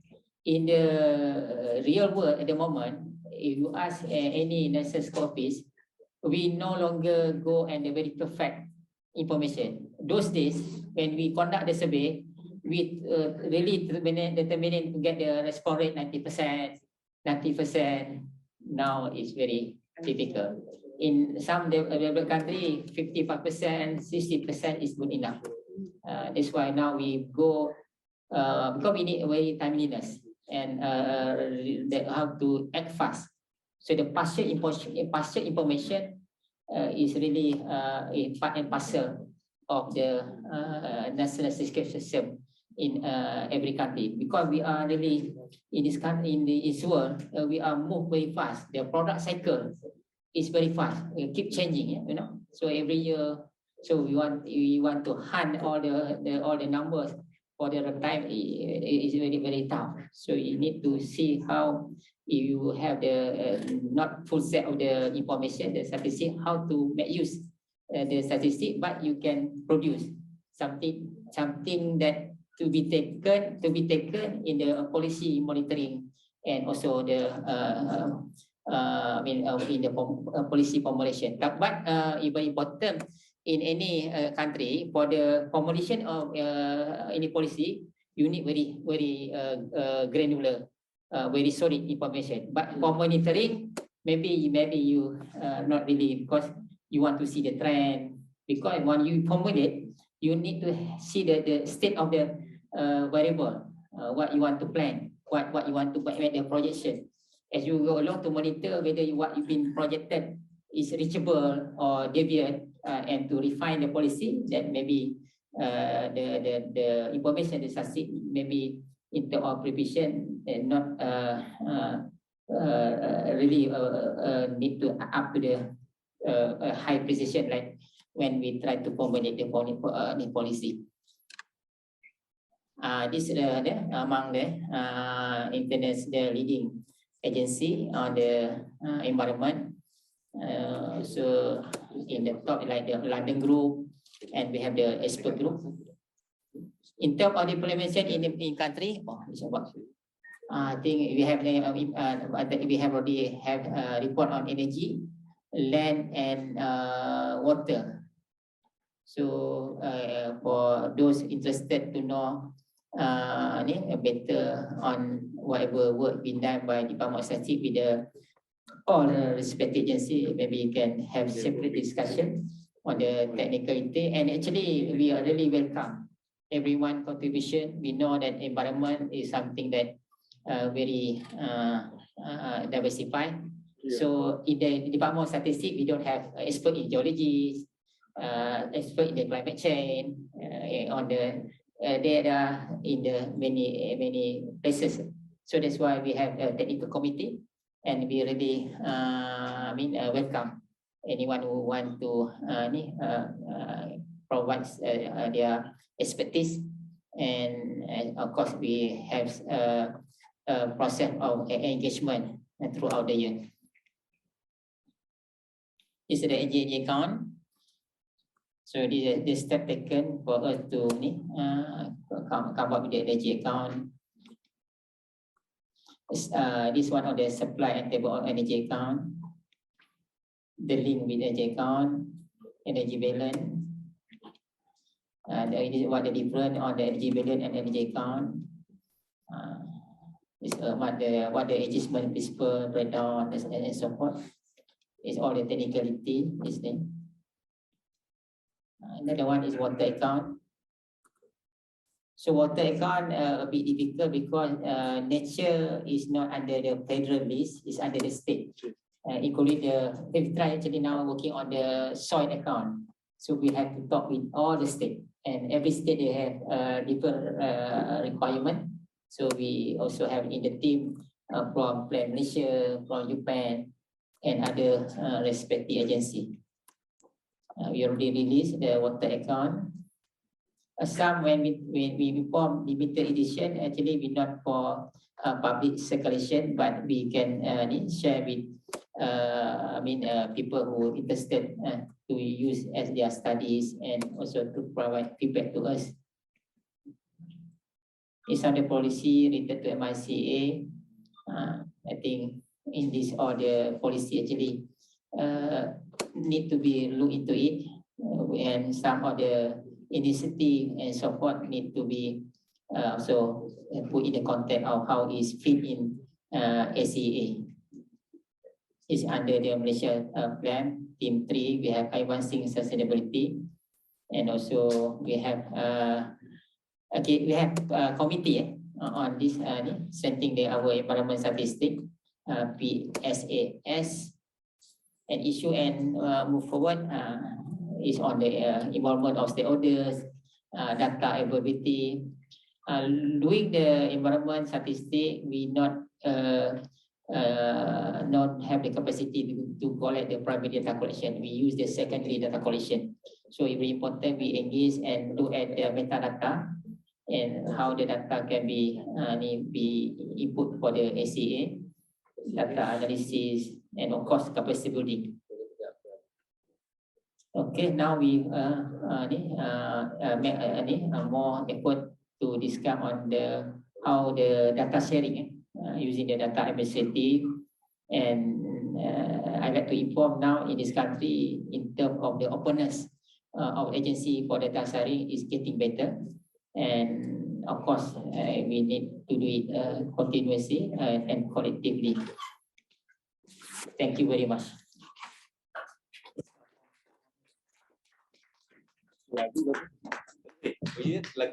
Song. This song is to summarize the work of the Department of the Statistical Fraternity to bring the our life harmony. To make sure with the good statistics we can make sure people we minimize the exclusion. Actually, this song we composed during the World Statistics Congress and been well accepted by world and been played in the international meeting related to statistics. And also this one, the singer is 𝗪𝗧𝗪𝗧𝗪𝗧𝗪, her contribution to the statistics. Thank you very much. Thank you very much, Dr. Sri. On request from our DG, mungkin kita open one or two questions. Boleh. Kalau ada nak tanya, if anyone online or physical, I try my best to answer, to explain. Thank you, Dr. Sri. Thanks for the opportunity. I'd like to take this opportunity to maybe to get clarification from our DG of Statistician on the data. Normally, the problem with us is that to compile the data. In our country, there are agencies that have authority to compile or to collect and to distribute. Now, we know that the Statistics Department is very important agency for the national agency, right, for the data. Actually, how much or how long, what is the status right now in our data compilation or data connection collected from various departments, various agencies in our country to help us. When we talk about that, actually I'm very much interested on the statistics because by having the data we can talk with proof, with something that we rely on, not just simply say anything without any basis. But the thing that how we really collect, how really we are distribute, how the data collection in our country. Thank you. Thank you, Doctor. I think a really important question, and I really welcome this question. And this really give opportunity for me to explain on this very pertinent for not for those but for this country. I give you an example. When we grow, Department of Statistics was in place in 1949. So the way we compute the statistics is kind of centralized. Centralized the key macroeconomic statistics released by those terms. But in any country like US, if you check in US, there are so many chief statisticians because they are very centralized. But in this country is centralized. So a statistic that produced by the ministry agency is not been coordinated. Actually, we actually do not know this agency have what kind of statistic. This ministry, this university, what kind of statistic they are having. And we as the public servant is come and go, we retire, change by new officer, then retire. And the statistic will continue this side at the premise of the ministry agency. That's why early this year, we bring a paper to the cabinet and been approved. We already have in place at the national level, they call Statistics Council. So that's a council chaired by the Honorable Prime Minister. And at the state level, we are having now state level Statistics Council, and at the district level, we have the District Statistics Council. So we need to unlock all the potential or the administration record.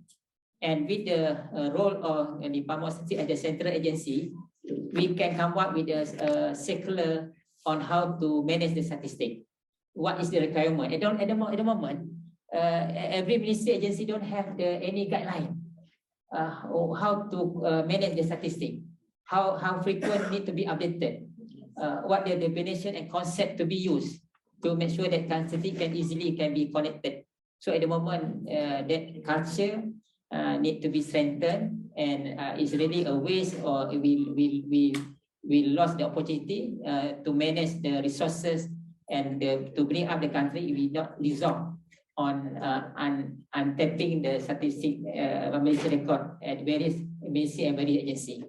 Because the complexity we facing now is we need to make right choices.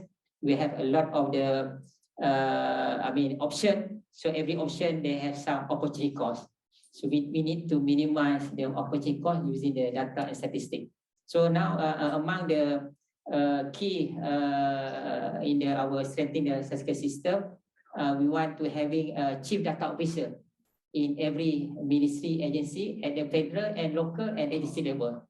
Everyone know when I start join the service, when I posted in one state, my hope at one district, I saw they call district engineer. Every district ada juruterang daerah. Because during this day we focus on the physical.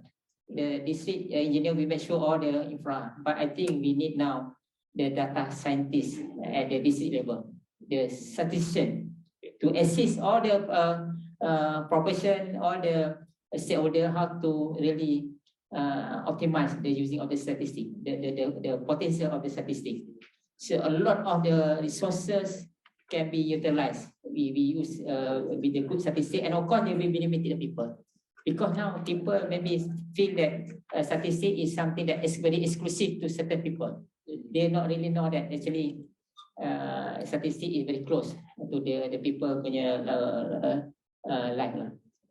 That's why every year now, since 2017, we already put in place sambutan Hari Statistik Negara every 20 Oktober. Tapi belum lagi lah. Saya tengah menunggu lah. Satu hari nanti 20 Oktober ada sampai orang hantar bunga kat Chief Statistician. Macam hari guru kan. Murid-murid bagi bunga dekat guru kan. Contohlah. How they value. Saya joke kan. How the review, because the statistic, because sometimes we take for granted. Because the statistic is using the public fund, for example, and we use through the very collective decision. Maybe can very personalized is researcher for their dissertation to fulfill their research. Thank you very much, Doctor. I think it's very important a question for me to explain how in our head of us actually we need to really, for example, in the straight statistic, for example, easily we can calculate actually what we are trading with. How many component product in our statistic is really deteriorated for the environment compared to those days. Our statistic those days we produce a lot of based on the nature. So now not really on nature, but when you produce the manufactured good, how much the deterioration to the the environment, the pollution, and of course in the I.0, for example, the government push for the digital economy. We can evaluate how much our trading based on the I.0, for example. So the data actually, if we study actually a lot of information, and we can manage our planning, our economy, social in very much better. Thank you very much. Thank you, Dr. Sri. Thank you very much. Okay. I think we have come to the end of the session, the keynote session today. On behalf of the participants, I would like to thank all our keynote speakers, namely Dr. Jean-Marc Roda, Professor Dr. Awang Noor Ghani, and Yang Bahagia Datuk Sri Muhammad Uzair, who has given us interesting introduction and very informative as well to the conference today, which is unlocking unlocking the value of Ulu model forest ecosystem services towards sustainable development goals. Unfortunately, we don't have sufficient time for further Q&A session. So anyway, I also would like to thank all the speakers for their efforts to keep within the time allocated. Yeah, it's I think it's not easy to do. With the vast experience, I think you have so much to share, but you're given only 30 minutes because of the time limitation. So I also humbly apologize for any shortcomings from my side. A little bit of colored, the big names to introduce. So long. Yeah. I think with that, I thank you, and then I pass back to the MC. Thank you, Dr. Norwati, and all the speakers for bringing us to a very productive session this morning. As a thankful gesture, I'd like to invite Yang Berusaha Dr. 𝗙𝗵𝗶𝗰𝗲, Director General of FRIM, accompanied by Yang Berusaha Dr. 𝗦𝗘𝗬𝗡𝗙𝗃, Director of Research Planning Division FRIM, in front for giving away token of appreciation. Please welcome Dr. Norwati Muhammad. Norwati pun dapat tak?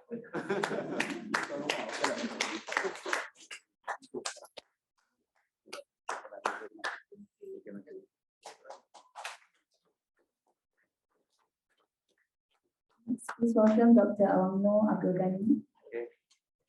Okay, thank you very much. Dari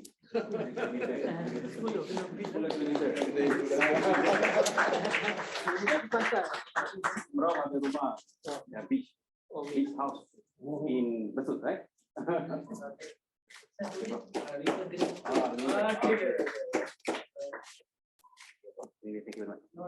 very much.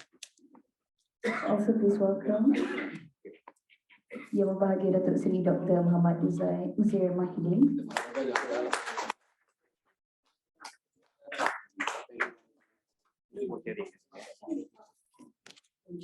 So next time we can ask another session coming kan. And Jabatan Safety will join us on the campaign of the Tanam Pokok. So Dr. Wati, we provide the brief for them. Bunga next year. Bunga. Next year, inshallah. Bunga coming. Thank you very much. Thank you, Dr. Ismail and Dr. Rosli. I would like to also announce that since Dr. John Marc Roda is not physically with us today, the token of appreciation will be given near the end of the conference. We'll meet you in person, yeah, Dr. John? Our first session for today's conference will be starting at 12:10 p.m. So in the meantime, I'd like to invite Yang Berusaha Dr. 𝗙𝗵𝗶𝗰𝗲, Yang Bahagia Datuk Seri Dr. Muhammad Uzair Mahidin, accompanied by Yang Berusaha Dr. Norwati Muhammad, Yang Berusaha Dr. Nur Azlin Yahya, and Yang Berusaha Dr. Muhammad Rosli Harun for tree planting ceremony. Tree planting. Yeah. Campaign 100 juta.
today. Please allow me to read her short bio. Dr. Siti Aisyah is the Senior Research Officer in FRIM. She obtained her doctoral degree from Universiti Technology Mara in 2011. She has been serving the R&D field, in particular research regarding hydrology and water resource management for 25 years now. She now serves with Division of Forestry and Environment under Eco-Hydrology Program. Ladies and gentlemen, let us welcome our moderator, Dr. Siti Aisyah.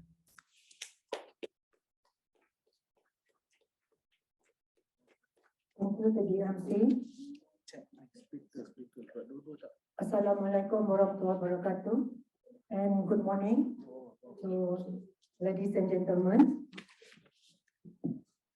I am delighted to be here to share to chair this session on provisioning services 1. So actually initially there are 2 speakers, and then I was informed that the third speaker has been shifted to the afternoon session. So I would like to remind again the 2 speakers the time provided for the presentation and also for the Q&A answer. So give me for a few minutes to introduce the first speaker. The first speaker is Dr. 𝗙𝗂𝗜𝗠 She got her Bachelor of Science in 2005 and in the field of minor user and recreation services management. And then she got the Master of Science in Tourism Management in 2012. And then further with the Doctor of Philosophy in Tourism Science in 2017 from Tokyo Metropolitan University, Japan. At the moment, she's attached to the Social Forestry Program under Research Planning Division, and she started her career in FRIM since 2005. And I can see she is a very progressive officer. When we look at the awards and grants she has obtained from the best presenter, from the best oral paper award, and from the best publication that she obtained so far, and also with the grant that she has got to attend, such as a travel grant, to attend workshops, so without further ado, I would like to invite Dr. 𝗙𝗂𝗜𝗠𝗠. Then she is on the stage already, and so the floor is yours, Doctor.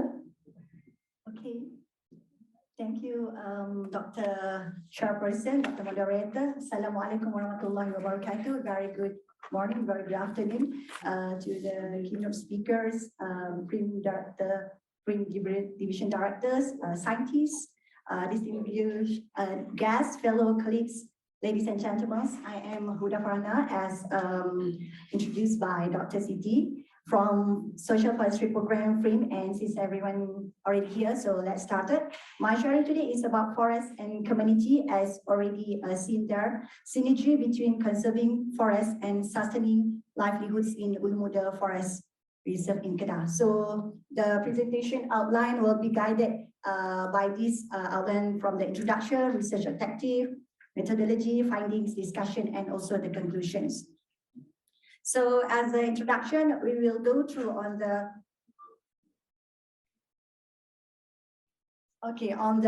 forest introduction, that already well informed that everybody hears that forests provide a wide range of benefits, especially to us human societies, and already heard about all on the ecosystem services with the multiple benefits through the goods, services, timber, non-timber, forest products, and also foods.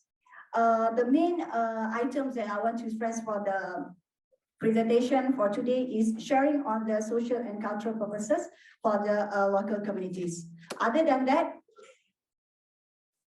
Forests also provide food for the millions. For example, it's about more than 86 million people depend on the forest for their livelihoods. And globally, the 1 billion people still rely on the wild food. So in other countries, there really benefits from the forests, such as soils, carbon sinks, healthy foods, and also natural aqueducts. So the forests also provide shelter for animals and also for other forest dwellers. However, forests currently are now facing a lot of challenges, such as the overexploitation and also illegal activities. So this could lead to the deforestation and also destruction of the forest resource and also land. And this will also affect or influence to the local community that live in area of the adjacent and nearby of the forest, especially on the utilization of forest products. So in example, why we choose the local community, because some of us or the rural dwellers always depend on the natural environment and its resources. This is also including their health, the cultural and spiritual purposes is rely on the forest.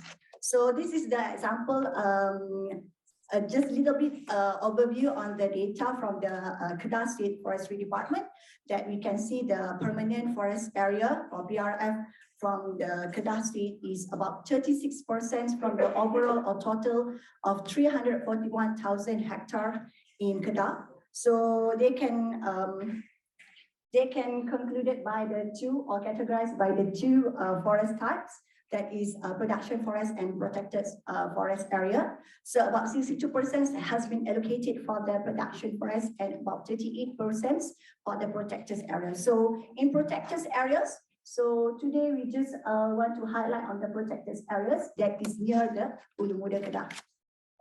So the diversity of forest values.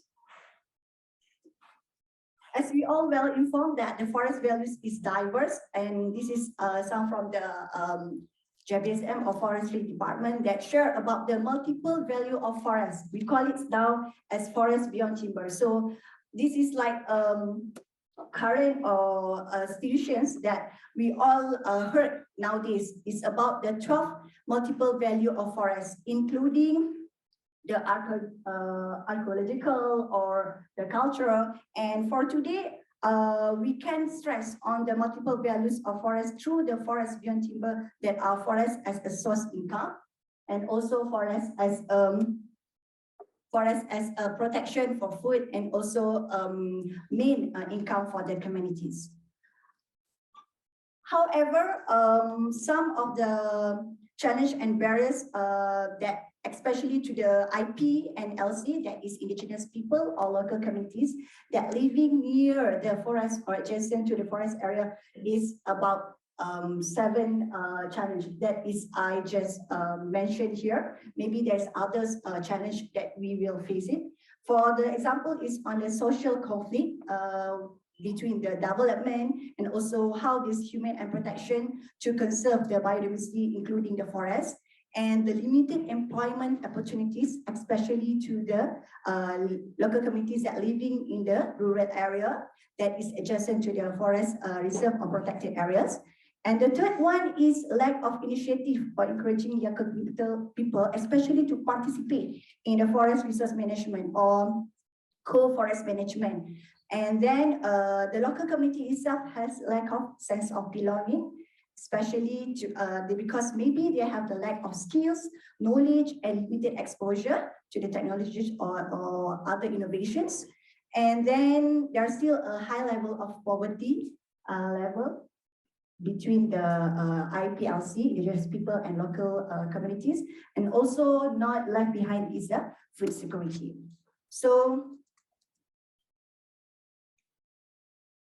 next we will move to the slide. Next slide is about how the food security, also just a little bit on the food security issues. So forests and local communities actually has depended for local communities depended to the forest, where the community dependency towards the forest and its resources become important topic, especially in our country, developing country Malaysia. So for the global food security, for example, Malaysia ranked or indexed in 28 places from the 130 countries, and about this is data from 2014. 8.5 million in rural still dependence on the forest. So we can, this is some of the pictures not in Malaysia and not in the Ulu-Muda area. This I just randomly picked from the other like Myanmar, Laos, and also Vietnam. Like the other ASEAN country is still highly dependent on the forest resources. So how about forest community and sustainable development goals related each other? So the forest and community also important in achieving the SDGs, especially to the SDG number 5 and S15 and SDG number 1. So our research for today presentation and talk, I would like to share some of the focus examination on the significant contribution of Ulu-Muda Forest Reserve, especially to the local communities. So for the result and findings, I will share on the significant contribution through the socio-economic status and how the importance role of the forest to the household, and also the third one to measure the monthly household and their dependency to the forest. So what we did, the research team based on the okay, before we go to the research method, just want to show some of the really scenery that we already took from the research activity. This is some of the overview. So maybe after this or tomorrow, you will see a lot of pictures and also diagrams on the Ulu-Muda Forest Reserve, some of the Ulu-Muda area for the water reservoir, the Bedu Lake, and also the Ulu-Muda Basin. And the research team already did the RRA, or we call it as a rapid rural appraiser, with us, our research team, trained enumerators, and the other degree holder. Is started from March 2021. So actually, if we recall from our FRIM DG's talk speech just now in the morning, it's about 1,000 respondents. But for today, I would just like to highlight on the 515 respondents through the face-to-face interview. We did the survey and field research with the guided questionnaire form, and also we did three phases on the stakeholder consultation workshop. So what did we ask on the questionnaire is on about the socio-demographic profile and also some of the socio-economic status. So this is some of the enumerators and also interview session that already done just into 2021, from March to November 2021, with the key informants and also with the head of household. We contact the key informants, especially the village committee, to assist us, especially in the interview session, because we need the local people with us, because we went to even in the pandemic, we went to the house by house. So it is a little bit difficult, and it's our challenge to meet people in this very limited contact. But we managed to get their cooperation and also their attention this about 6 months survey. So we also did a meeting, especially in the Kuala Nerang or Pedu areas, that we want to explain one by one what are their input that we need. So, and the final and the recent one we did on the stakeholder consultations with about 40 local peoples that involved in our stakeholder consultation. We did, and also their local village representative give their idea and inputs through the stakeholder consultation. So their active community involvement assists us to and also to develop a better strategy, especially on the socio-economic of the population in contributing the forest ecosystems. So next we will see for the questionnaire.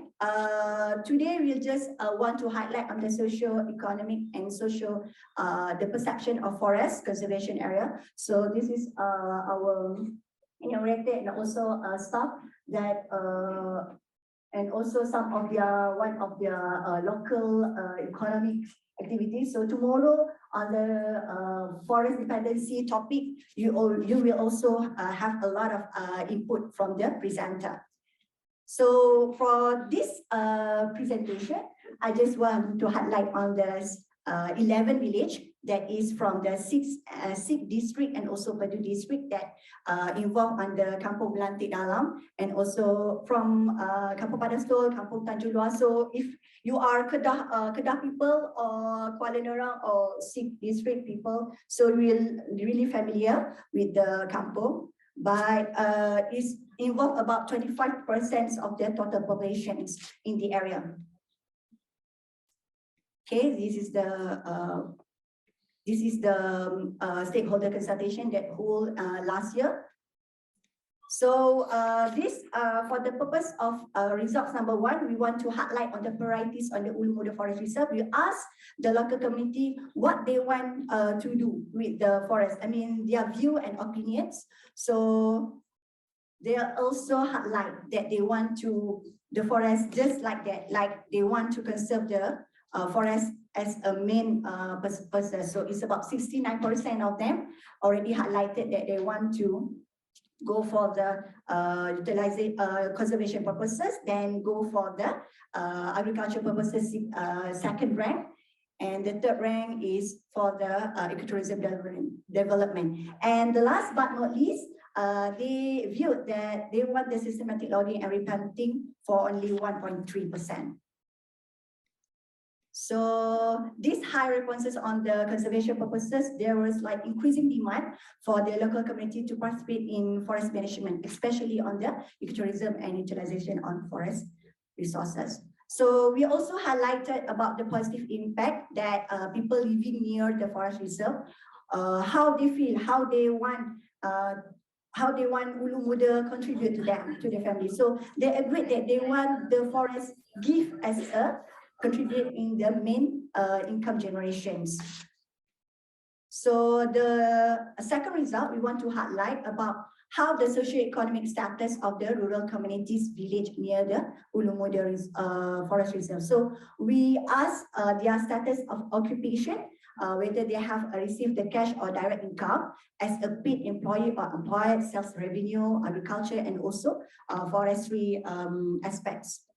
So the results showed that the level of income among the local community average is 2,329.92. So the cash and non-cash income that is contribute to the this local community is between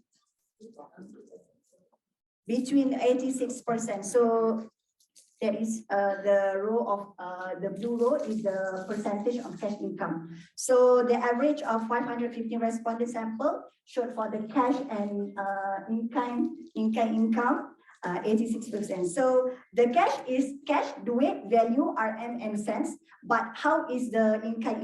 Income, we call it as non-cash, that is family members giving or some of the that is like they have their own house, or they're not about the money that received directly to them. So I already explained in the next slide. Okay. Okay. So as mentioned earlier, we said that 86% of the monthly income is from cash income basis, and it shows that a little bit lower from the DOSM 2019 average, that is 4,000. So we already get only 2,392.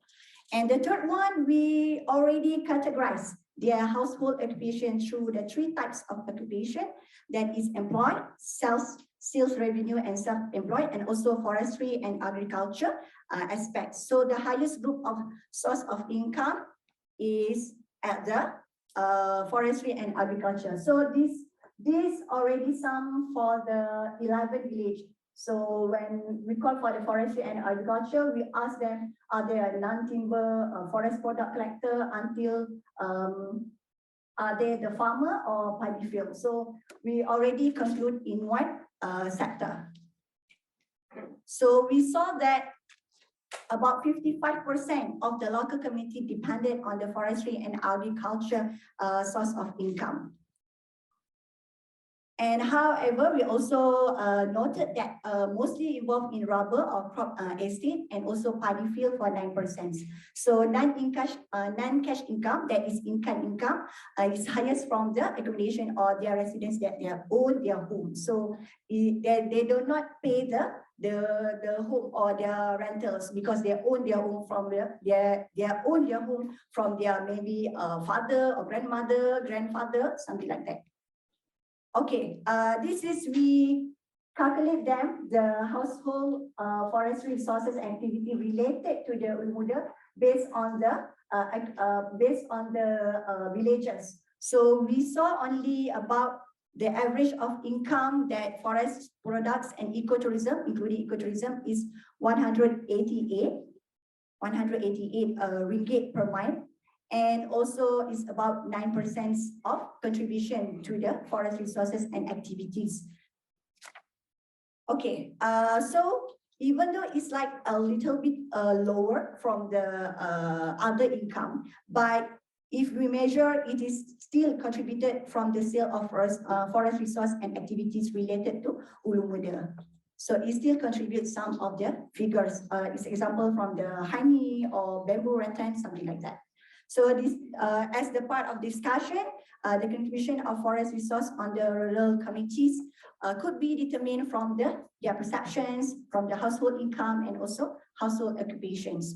So what we call as a household income is about the income that received by the individually that share among the household members. So we ask the one house income, and forests are still essential, not only providing their basic need, but also contribute to the cash saving. And also the forest dependent, especially in Malaysia, still plays a significant role in promoting conservation through the natural resources and environmental protections.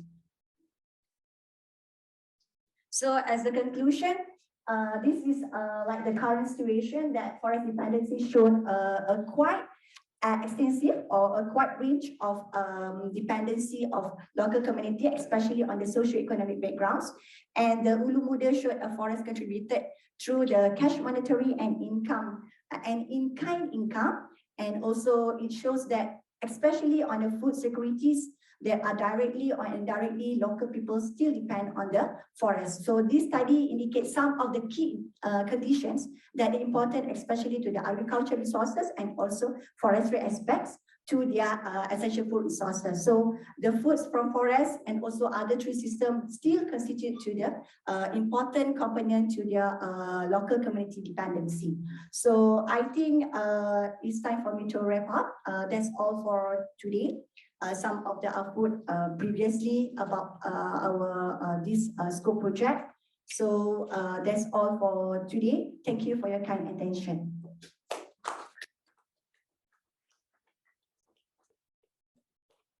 Thank you, Dr. Roda. And I open the floor for Q&A. Maybe we can have only for 5 minutes, only 1 or 2 questions. Okay, okay, Doctor. Assalamualaikum. Terima kasih. Farhana. Terima kasih. I'm quite intrigued that this applies to all the community within. Yang kita tadi kan 9% tadi. Yes. Okay, that means how many percent are orang asli and how many percent are Malays? For this, our respondent 515 is all Malays. All Malays, yes. Bukan orang asli. No, just local banyak orang asli. local community. So my next question is, when you say 9%, 188 per month, yang itu melibatkan for sale as well as subsistence use. Yes. Maknanya sudah nilai apa yang mereka guna tak jual. Tak jual. Using valuation method. Kalau hanya berdasarkan sale, dia mungkin lebih berapa persen? Yes. Yeah, for the sale, it's another results that because we already just use what is the utilization for their household. I mean, they get the like honey or some of the fish, and also some of the rattan not so, and also the bamboo. So just in what they use for their household. This 188 per household. Per household. Meaning, and that means what? 1% or 2% in general? 1 to 2. 1 to 2. 1 to 2. On average? 1. Mostly 1. Okay. Another question?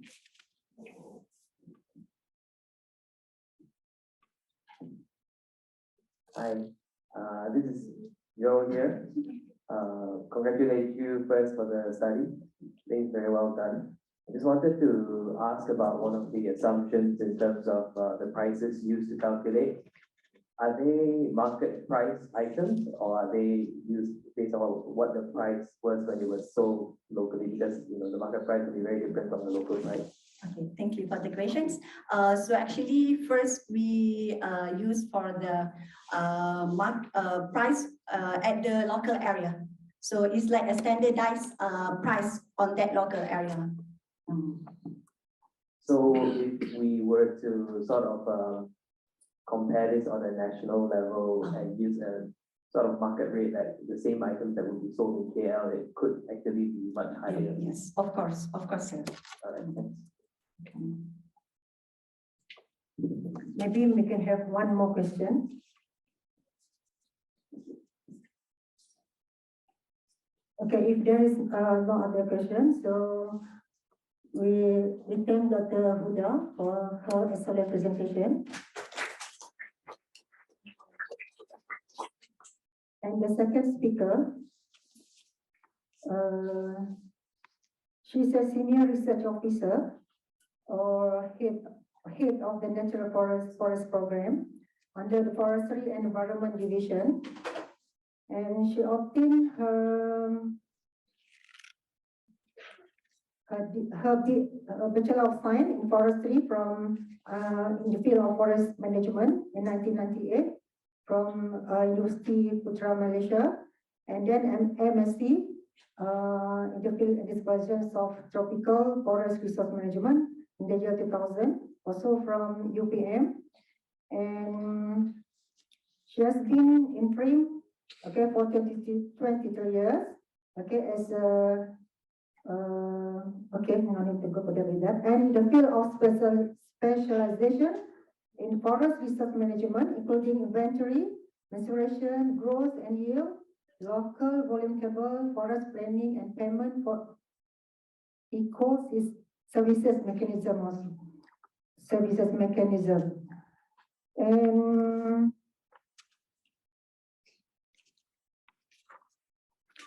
okay, she will talk about the strength of the Ulu-Muda Forest Reserve in terms of the stand structure, species composition, and then economic value of the timber resources of Ulu-Muda deep tropical forest. And then I would like to invite Puan Nurhaja Zamashari. Okay, and the floor is yours.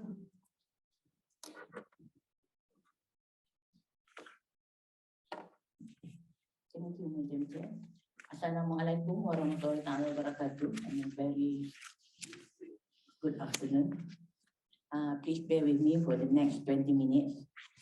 My name is Nurhaja binti Zamashari, and I'm going to give some highlight on the stem structure, species composition, and economic value of timber resources of Ulu-Muda in the tropical forest. This is a very straightforward studies, part of the larger project under the RMK 12 development project, the economic value of natural capital toward national green accounting. So basically, the data that we provided through this component will be used towards the larger finding. Okay, I'm not going to give you a very detailed introduction. I think our keynote speakers have done their job very excellent. I think everybody have been introduced to the economic valuations by Prof. And what I'm going to give or highlight to is just what we did and how we did and what is the result and what is the impact of these studies and how it can contribute to the larger project. Okay.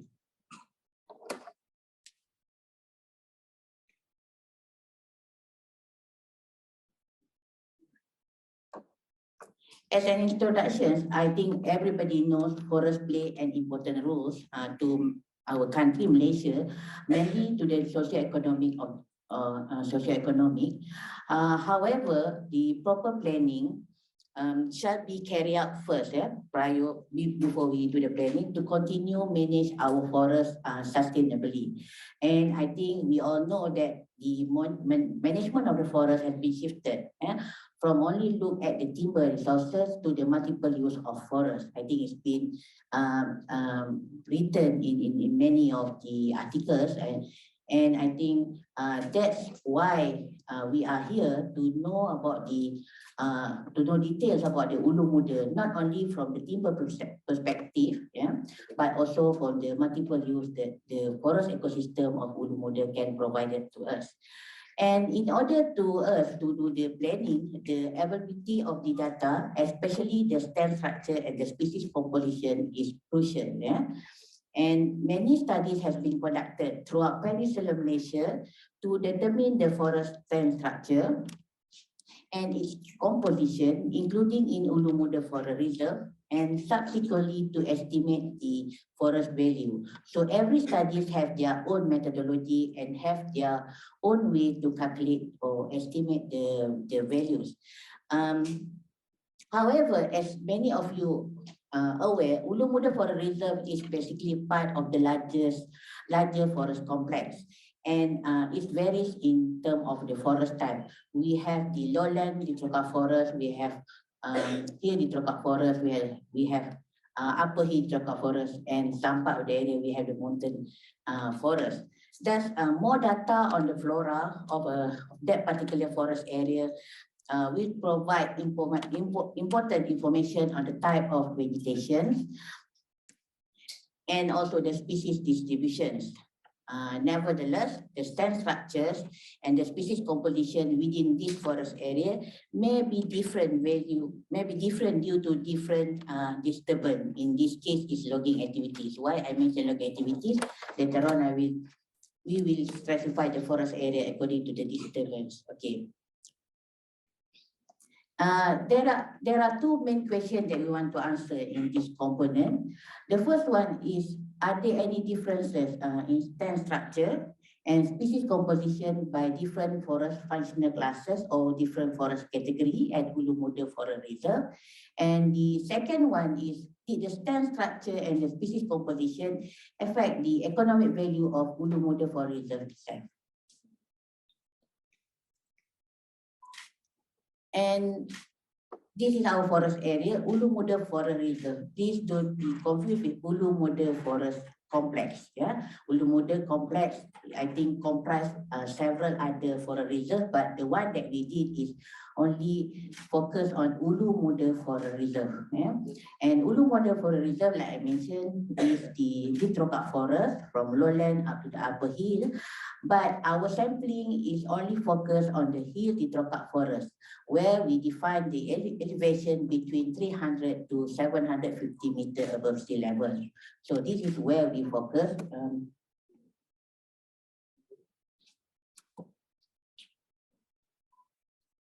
There is a small dot.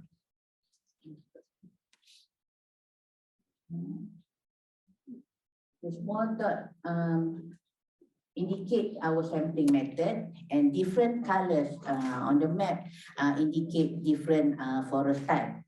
Yeah. We divided the Ulu Model Forest Reserve into different classes, and for this component, we divided into 6 different classes. We have the virgin forest, representing the natural conditions of the Ulu Model Forest Reserve. We have also the protection forest and production forest. The forest area that been classified according to the National Forestry Act. So for the production forest, we further classify the study areas into the years after logging. So we have the area 1 to 10 years after logging. We have the area 11 to 20 years after logging, 21 to 30 years after logging, and more than 30 years. So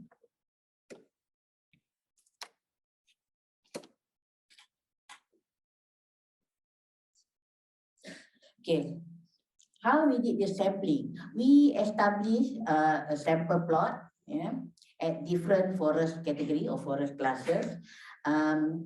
We have one sample plot is with the size of 0.25 hectare and 50 by 50, and at each forest classes we have 4 plots. So in total we have 6 categories, so we have 24 plots altogether. And the sample plot we locate randomly within the forest reserve, within the Ulu Model Forest Reserve, and according to the category. But then the accessibility is a main contributing factor in the site selections. As you know, the Ulu Model Forest Reserve, I think, is quite large area, more than 100,000 hectares. So the accessibility is one of the factors where we locate the area. Okay, in this plot, what we did is we measure all trees, individual trees with the size of 10 cm and dBH. We identify the species. We identify the species up to the species level. We measure the diameter at the breast height and also the merchantable height. Yeah. Okay.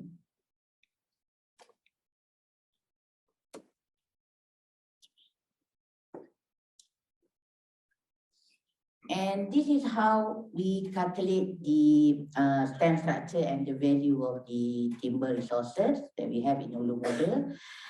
We calculate the trees per hectare, we calculate the vessel area per hectare, and also we calculate the volume per hectare.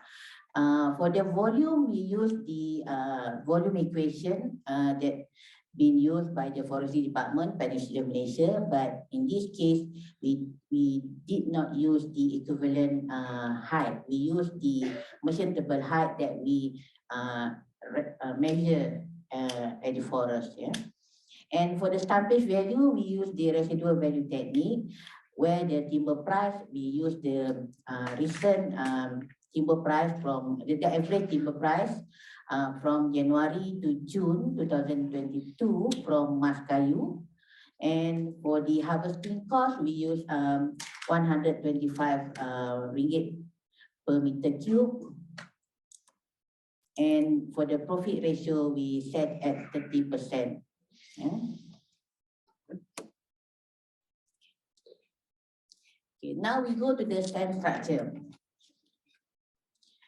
Okay, I differ the stand structure by the different forest category because that's our main intention. That what I would like to present to all the participants. So we have the virgin forest, we have protection forest, and then we have the production forest from 1 to 10 years up to more than 30 years after log.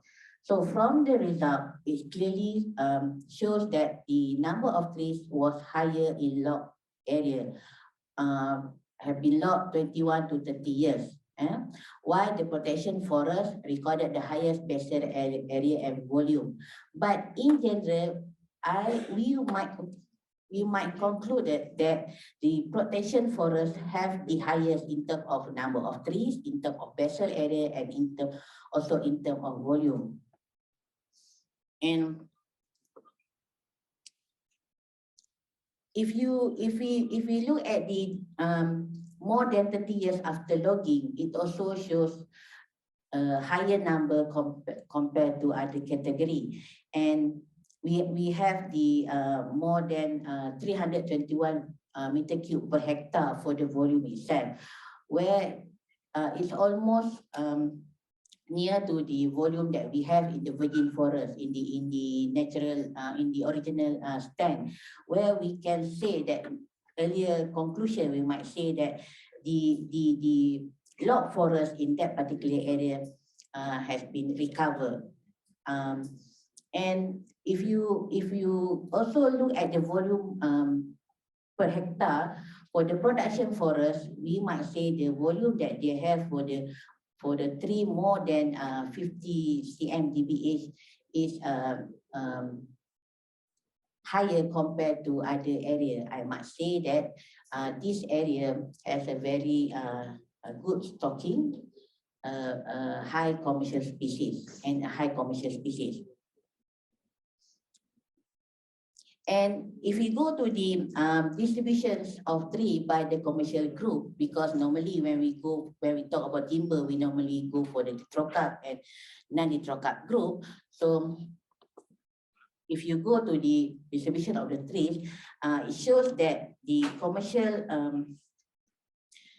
it shows that 90% of the distributions are non-tetrachard. Yeah, you can see the orange color. So 90% of the tree distributions are from the non-tetrachard group, and only 10% are from the tetrachard. And the tetrachard distribution is higher in the area more than 30 years long. Yeah. Again, I would like to conclude that the production forest, which has been logged more than 30 years, is basically recovering. Yeah, because it's almost the structure is almost to the original stand of the forest reserve.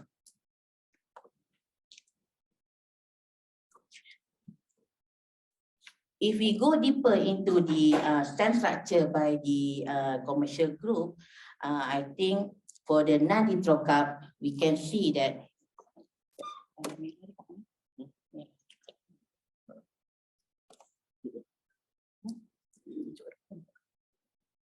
for the non-tetrachard, we can see that the number of trees is higher in virgin forest and also in the areas been logged 11 to 20 years.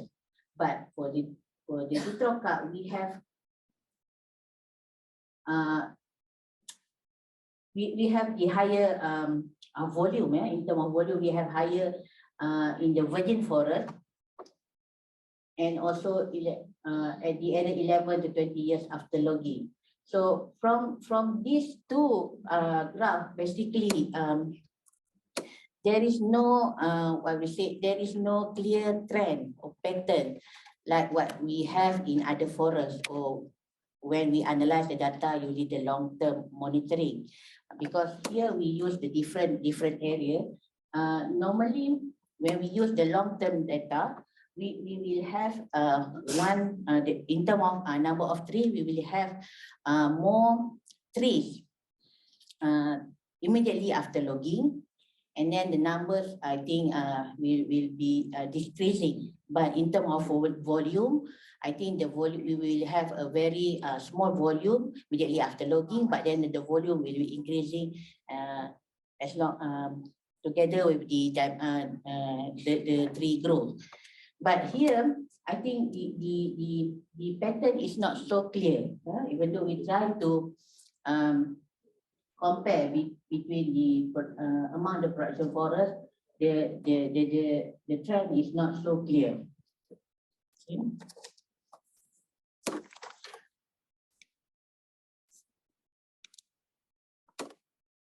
Okay, if we go to the tree size distribution for all species in 𝗃𝗘𝗄𝗏 forest, here we can conclude that the forest is basically characterized by the high density of a small and medium-sized tree throughout all the forest clusters. So we have here,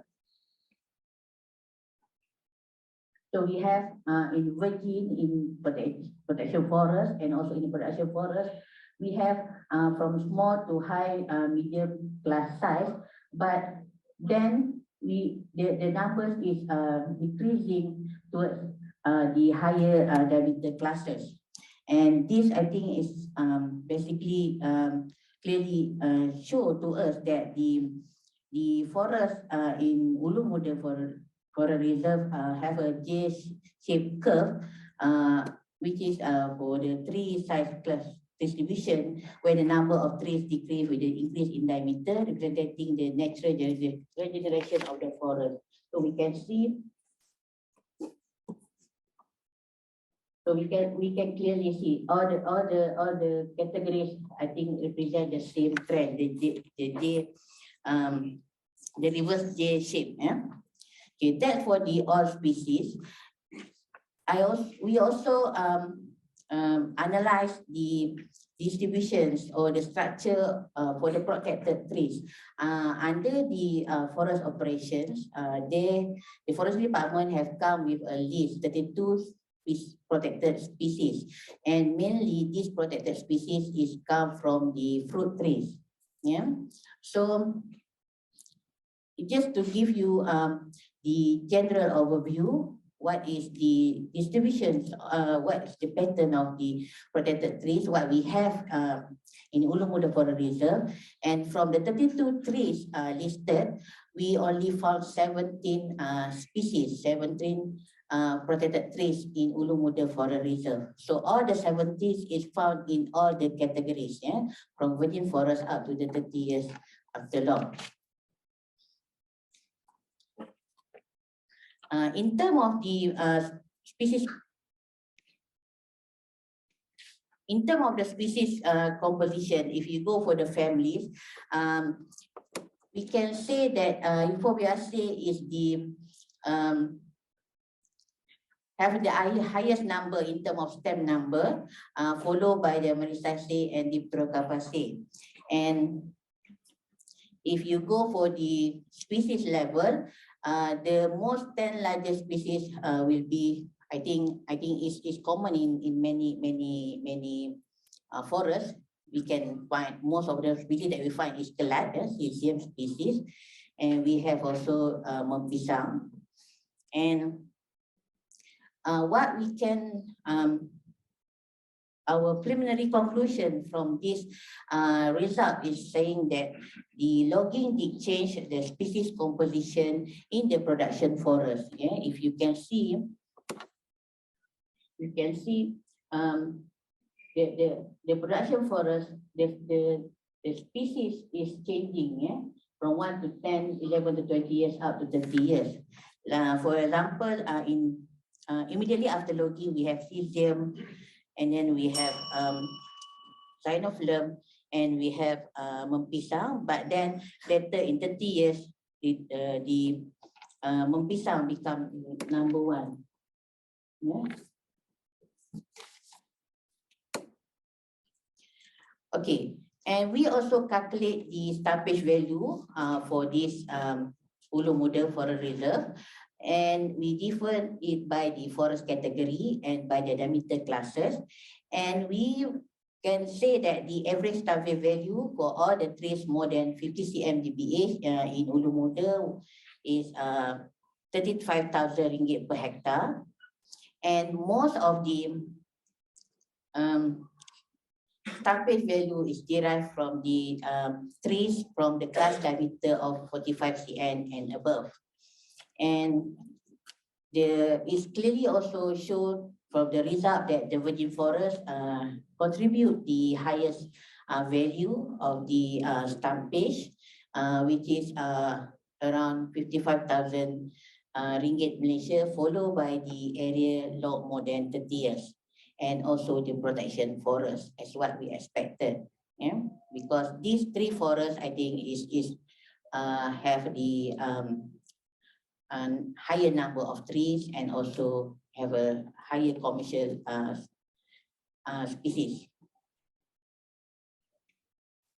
If you go to the established value by the commercial group in Ulu Muda, so we compare the stumpage between the 𝗃𝗏 and non-𝗃𝗏.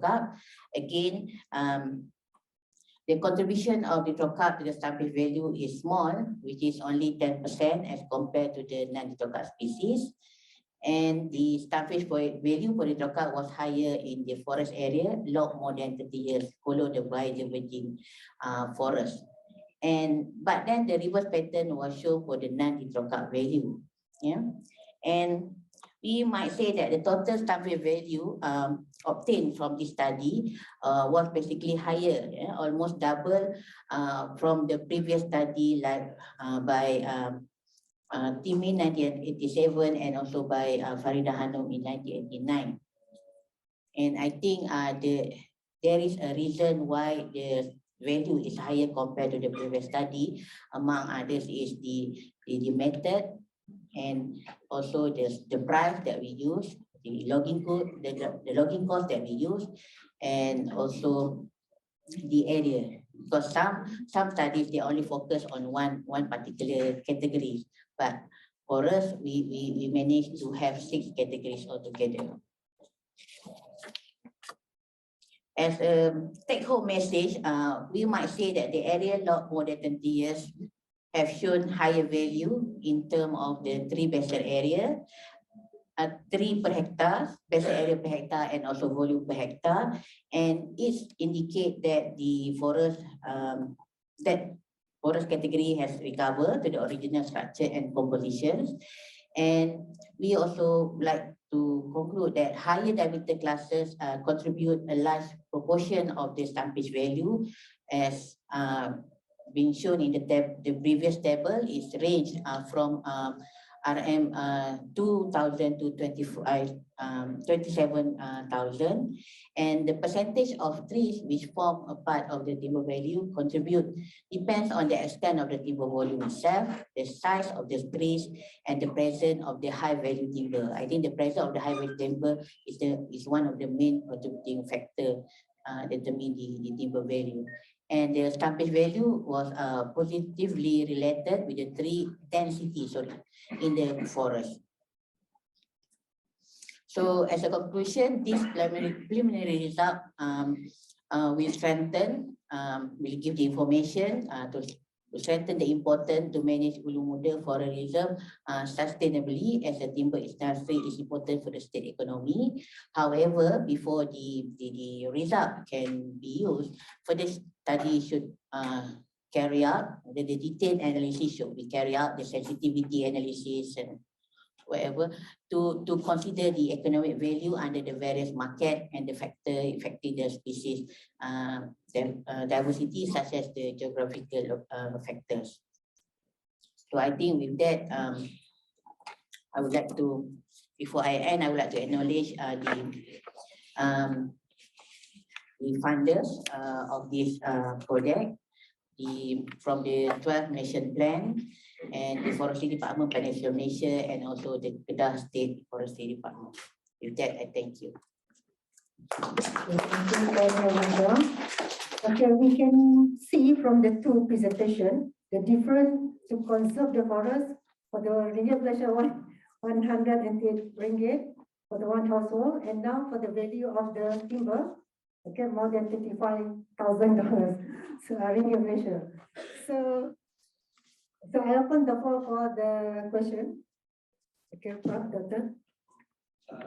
Terima kasih di atas pencerahan. I have 2 questions actually. Question number 1, bila you kata stumpage value, of course we dah take into account the value of the standing timber, right? Jadi bila saya tahu dia punya the average cost of logging that you guna 125. 125, masih 125, right? I guna yang previous study because that one ada yang terbaru, memang kita ada based on our study also, but that one is unpublished. 250. 150, yeah. 250. 250. That's what I'm trying to know. So 125 is very much lower. Yeah, lower. And then what is your profit margin that you use? 30%. 30%. 30%. Okay, thank you. And then the next question is slightly hard. I may be dah lupa, right? Virgin forest, lepas tu you ada protected forest. And I noticed that virgin forest has higher timber stand, timber volume, and so on. I don't understand. What do you mean by that? Okay. The virgin forest, what I understand, because the classification I think is made with the discussion with the forest department. So we have the 6 categories. The virgin forest is basically the area never been logged. Okay. The protection forest, the area been logged, but the protection forest, the area either been logged before a long time ago. I think that's where we cannot really see the trend, yeah, because of the disturbance to the area. Supposedly we have the virgin, the highest stock is supposed to be the virgin, and then the protections and the log area more than 30 years, because it's almost complete the cycle. It's supposed to be to the original stand. Yeah. But then from the data where we analyze, I think the trend is not so clear. Maybe because of the history of the area. One more question? Okay. Okay, that's that one. Thank you, Dr. Hajar. So I would like to know the comparison between the stumpage value that you have calculated and then compare with the current tendering system. Yeah. So if I'm not mistaken, the tendering, if you tender about 11 or 12,000 per hectare, but from your calculation is you can go up to, but that calculation is total 15 cm and above. Yep. If you calculate 45 and cm and above, you will get you minus 10, 15,000. So about 15 to 35,000 per hectare. Is it? Yes, rough calculation. So in this study, how would you suggest to the state government whether to employ this stumpage value residual technique in order to determine the tender price, or based on the open system, or whether the state government or the forestry department has carried out any valuation first before they put the tender price openly based on we need to calculate the reserve price. So if we calculate 10 or 15,000 below what should the state government should have. So this values goes to the 𝗨𝗃𝗏𝗧𝗏 and they can dispute among the 1 or 2. Maybe I can answer first before we have a representative from Kedah. Maybe I can answer first. I think from my calculation, I would say that our forest is underestimated, and I'm not so familiar with the tendering system now. What they have in Kedah now, the one that I did, I think is more than 20 years ago, the one. But then I would say that the forest in Kedah, particularly in Ulu Muda, is basically undervalued, and I would suggest that the valuation or the reserve price should be set before any area open for tender. Yeah, so that we can minimize the loss to the state, minimize the loss to the revenue to the state government.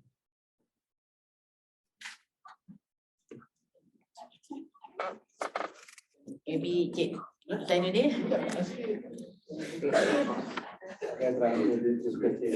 For we have what we said premium to make the money from to the state. We have premium and tax and royalty. For the forest, we said 14,000 per hectare. 14,000. And the overlap they set the premium 10,000 per hectare. 10,000 for overlap area. Overlap area. So we can whatever the 40,000. That's what the Roda gets. Says. Can I ask soalan yang bersambungan? Sebab Always interesting topic on this. my impression satu saja, you may have overvalued the stumpage because you guna 125 ringgit per meter cube. And they use 250 ringgit per meter cube. Your value would have declined substantially and be closer to that 14 or 15,000 punya. I think, can you comment on that? Yeah, I think I agree with your feedback. That's why I said before we can use this result, there's the sensitivity analysis should be carried out where we increase the logging price and also the profit margin and whatever. But here I present the preliminary result where I use the 125 because that is basically the price that we been published. But like you said, our study in Pahang shows that the logging cost is 250. Yeah. Per meter cube. Okay, last question. Okay. Hi, thank you for the talk. I just wanted to confirm or check something that I was speculating about actually because with the virgin forest is a land classification, right? So I would speculate in the sense that states to set aside virgin forest as places that are hard to log, probably very steep, and I would expect them to have a lower standing biomass compared to, let's say, the protected forest areas that probably they will not be formed because they were easily accessible, they were flat. So with that, can we assume, or from your observation during the study, the plots that were considered virgin forest, were they more sloped, more difficult to access, and so kind of harder to have a high standing biomass? No, I think see a trend like that. The way we select the sampling location, I think is almost similar to each of the plot. So for the virgin forest, I think the area is accessible because that one main criteria when we select the area, and also I think he has the origin standing, and there is also evidence that the area has never been logged because we cannot see the stump. Yeah, like in the protection forest, we do find a few stump, but that one is I think is more than the 45. I understand the virgin forest not being logged before, but I'm just trying to think whether areas that were set aside as virgin forests, were they set aside because they were, maybe they were environmentally sensitive because they were on a steep slope? No. Not. I think it's because of they never been logged and it is considered a virgin forest. Yeah, but they selected virgin forest to be set aside for reasons, right? So I'm trying to see whether there's actually something that might have affected the study. Anyway, thank you. I think that answers the question. Okay, I'm so sorry because of the time limitation. If there is more question, maybe we can ask Puan Nurhaja during lunchtime. Okay, thank you very much, Puan Nurhaja. So based on the two presentations today, you can see the very informative presentation by the speakers for their provisioning services. Okay, with that, I would like to close this session and for showing our appreciation to the two speakers. Let's show our appreciation by in our usual way. Okay. Okay.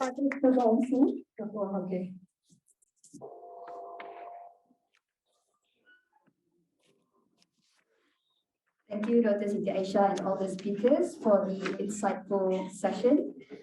Again, as a thankful gesture, I'd like to invite Yang Bersama Dr. Norwati Muhammad, accompanied by Yang Bersama Dr. Muhammad Rosli bin Harun in front for giving away token of appreciation. Please welcome Dr. Siti Aisyah Syamsuddin.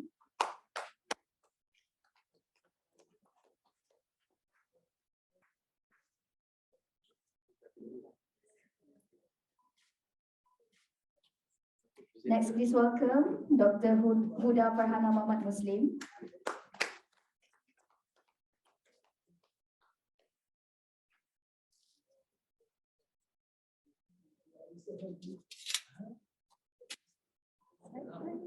And finally, please welcome Puan Nur Hajar Zamah Syari.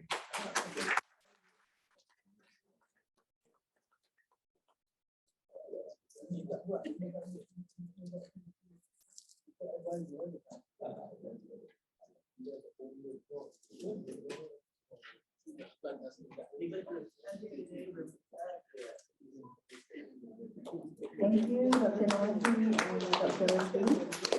Ladies and gentlemen, we'll stop for lunch break. The lunch is provided outside, and I'd like to invite everybody for lunch, and we'll meet again at 2:30 p.m. Thank you very much. Good afternoon, ladies and gentlemen. Welcome back to the hall. Let's continue the second session of our conference, the Provisioning Service 2. This session will be moderated by Yang Bersama Associate Professor Dr. 𝗏𝗏𝗃𝗏 𝗏𝗏𝗏. Please allow me to read his short bio. Associate Professor Dr. 𝗏𝗏𝗃𝗏 is an Associate Professor at the School of Economics, Finance and Banking, Universiti Utara, Malaysia. He obtained his PhD degree in Environmental Valuation from the University of Newcastle, UK. His research interest is in environment and tourism economics, in particular, the development and application of economic valuation methods. He's currently the Dean of the School of Economics, Finance and Banking. Please help me welcome our moderator, Associate Professor, Dr. 𝗏𝗏𝗃𝗏 𝗏𝗏𝗏.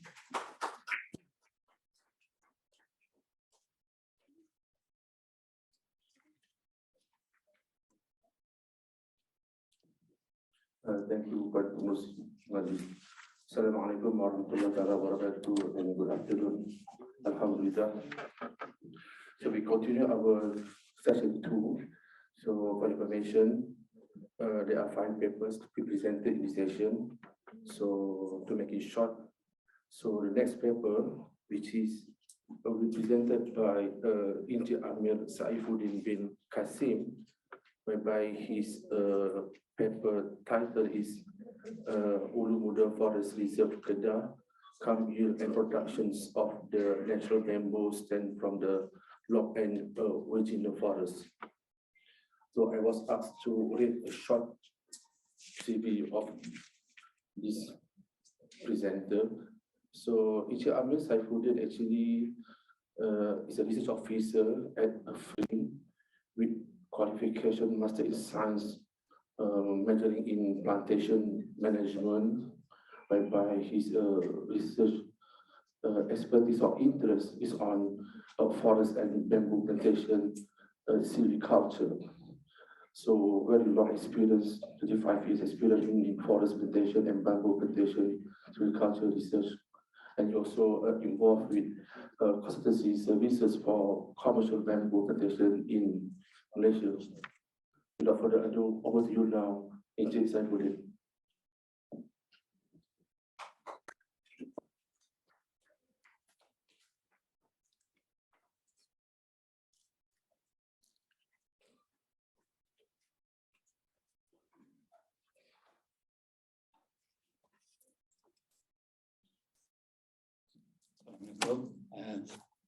And a very good afternoon to everybody. So tekan bawah atas.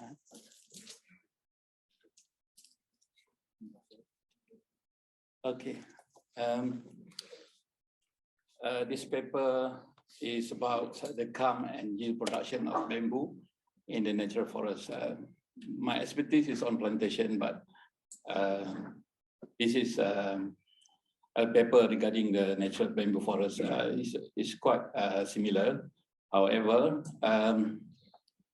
the bamboo in the plantation we know the species when we know the age of the bamboo. However, in this forest, we are estimating the bamboo which is unknown in the age of the bamboo.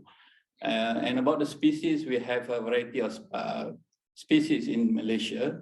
Actually, we have around 59 local bamboo species in Malaysia. However, now we have around 100 species in Malaysia, which is among them are imported from outside.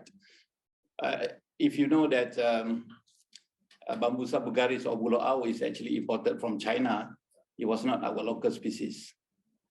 And if you go in the forest, we only found the local species in our forest. Okay, this paper is with Mr. Dasrol, and also Dr. Rosdi Kota.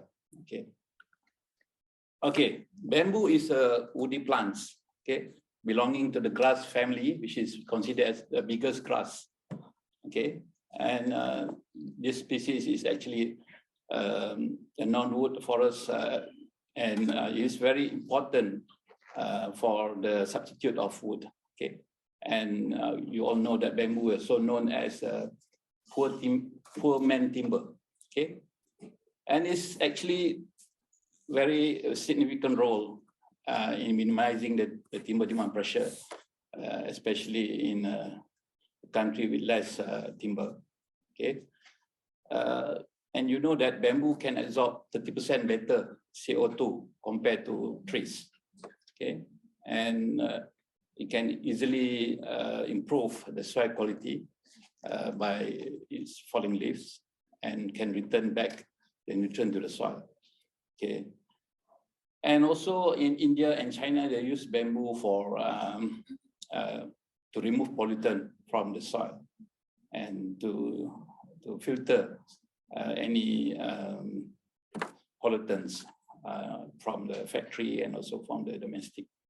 Okay, and anyhow, FRIM has also done research on using the natural bamboo for return, and it was quite fast. It's only take around 2 to 3 years of proper silviculture practices for us to have the bamboo comes for harvesting.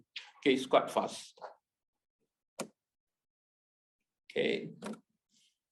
Okay, I mean the main reason for the study is to transfer information, okay, about the current stocking and the species richness, clump distribution, and clump size of the natural bamboo in Ulu Muda. Okay, and hopefully this data will be very useful for forest managers in making decision. Okay, maybe they wanted to sell the bamboo, or they wanted to tender out the bamboo in their forest, and then they know how much that they will get from the existing forest. Okay. Okay, the first thing is that we have to divide the study area into 2 areas, which is the locked forest and the unlocked forest.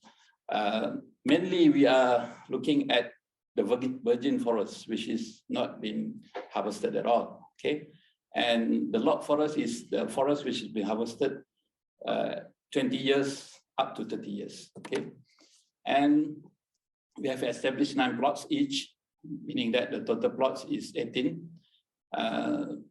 In the transects of the plots is east and west.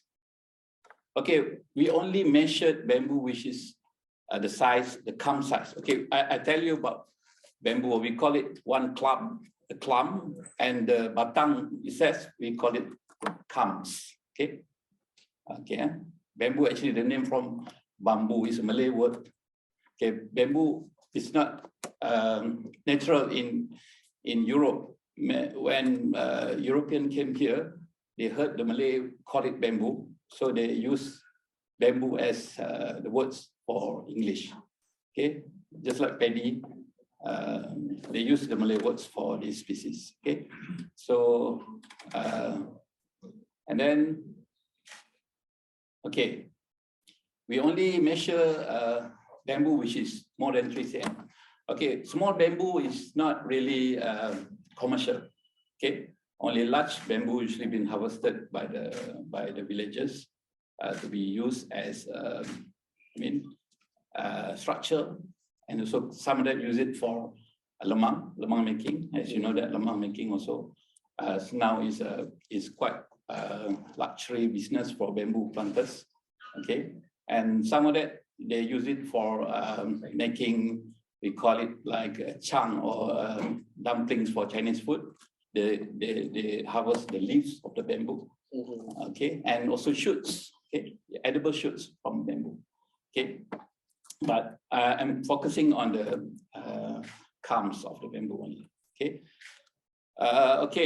the average culm length and DBH was determined by measuring 3 culms per culms. On each culm that we investigate, we only measure 3 culms. Okay, the culms were cut into a section and the total weight was recorded. Okay, this inventory method is followed by with Kitahara et al. 2009. Okay, the first thing is that I have to identify the bamboo species. Okay, we have lots of bamboo species in forest, and to identify the bamboo species, we have to know how to identify it.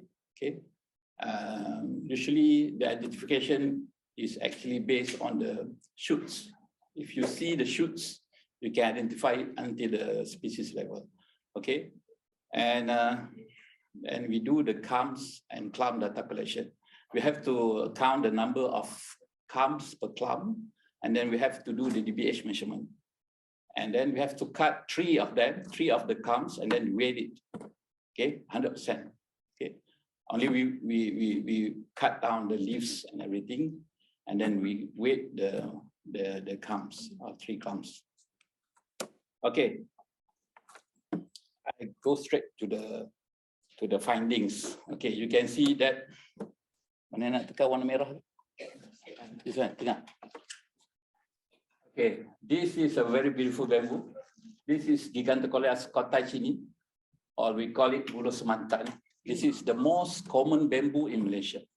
Okay, the most useful bamboo in Malaysia. This is the species. Okay, this species is exclusively for Malaysia because it occurs only in near Patani, Kelantan, up to Mantin, Negeri Sembilan. Nowhere else, only in Malaysia, in Semenanjung, Malaysia only. Okay, and this one is the shoots of Bambusa farinaceae. Okay, it was found at the level of 500 meters and above in Ulu Muda. This is actually the only bambusa species, local bambusa species in Malaysia. Okay, if you see that we have also Bambusa vulgaris, that one was imported from China, that one Gulao. Bambusa nana, that one is imported from Thailand. This is the only species from Bambusa family, local to Malaysia. Okay, we only found 16 in from the total 18 plots, 16 of it we have bamboo in it. The other 2 no bamboo. Okay. Okay, the most was found in the log over forest. This is known because bamboo usually grows in a disturbed area. Okay, when you open up and you have sun, and then this bamboo will grow. Okay, total of 143 bamboo clumps from our 4 different species were found within the study area.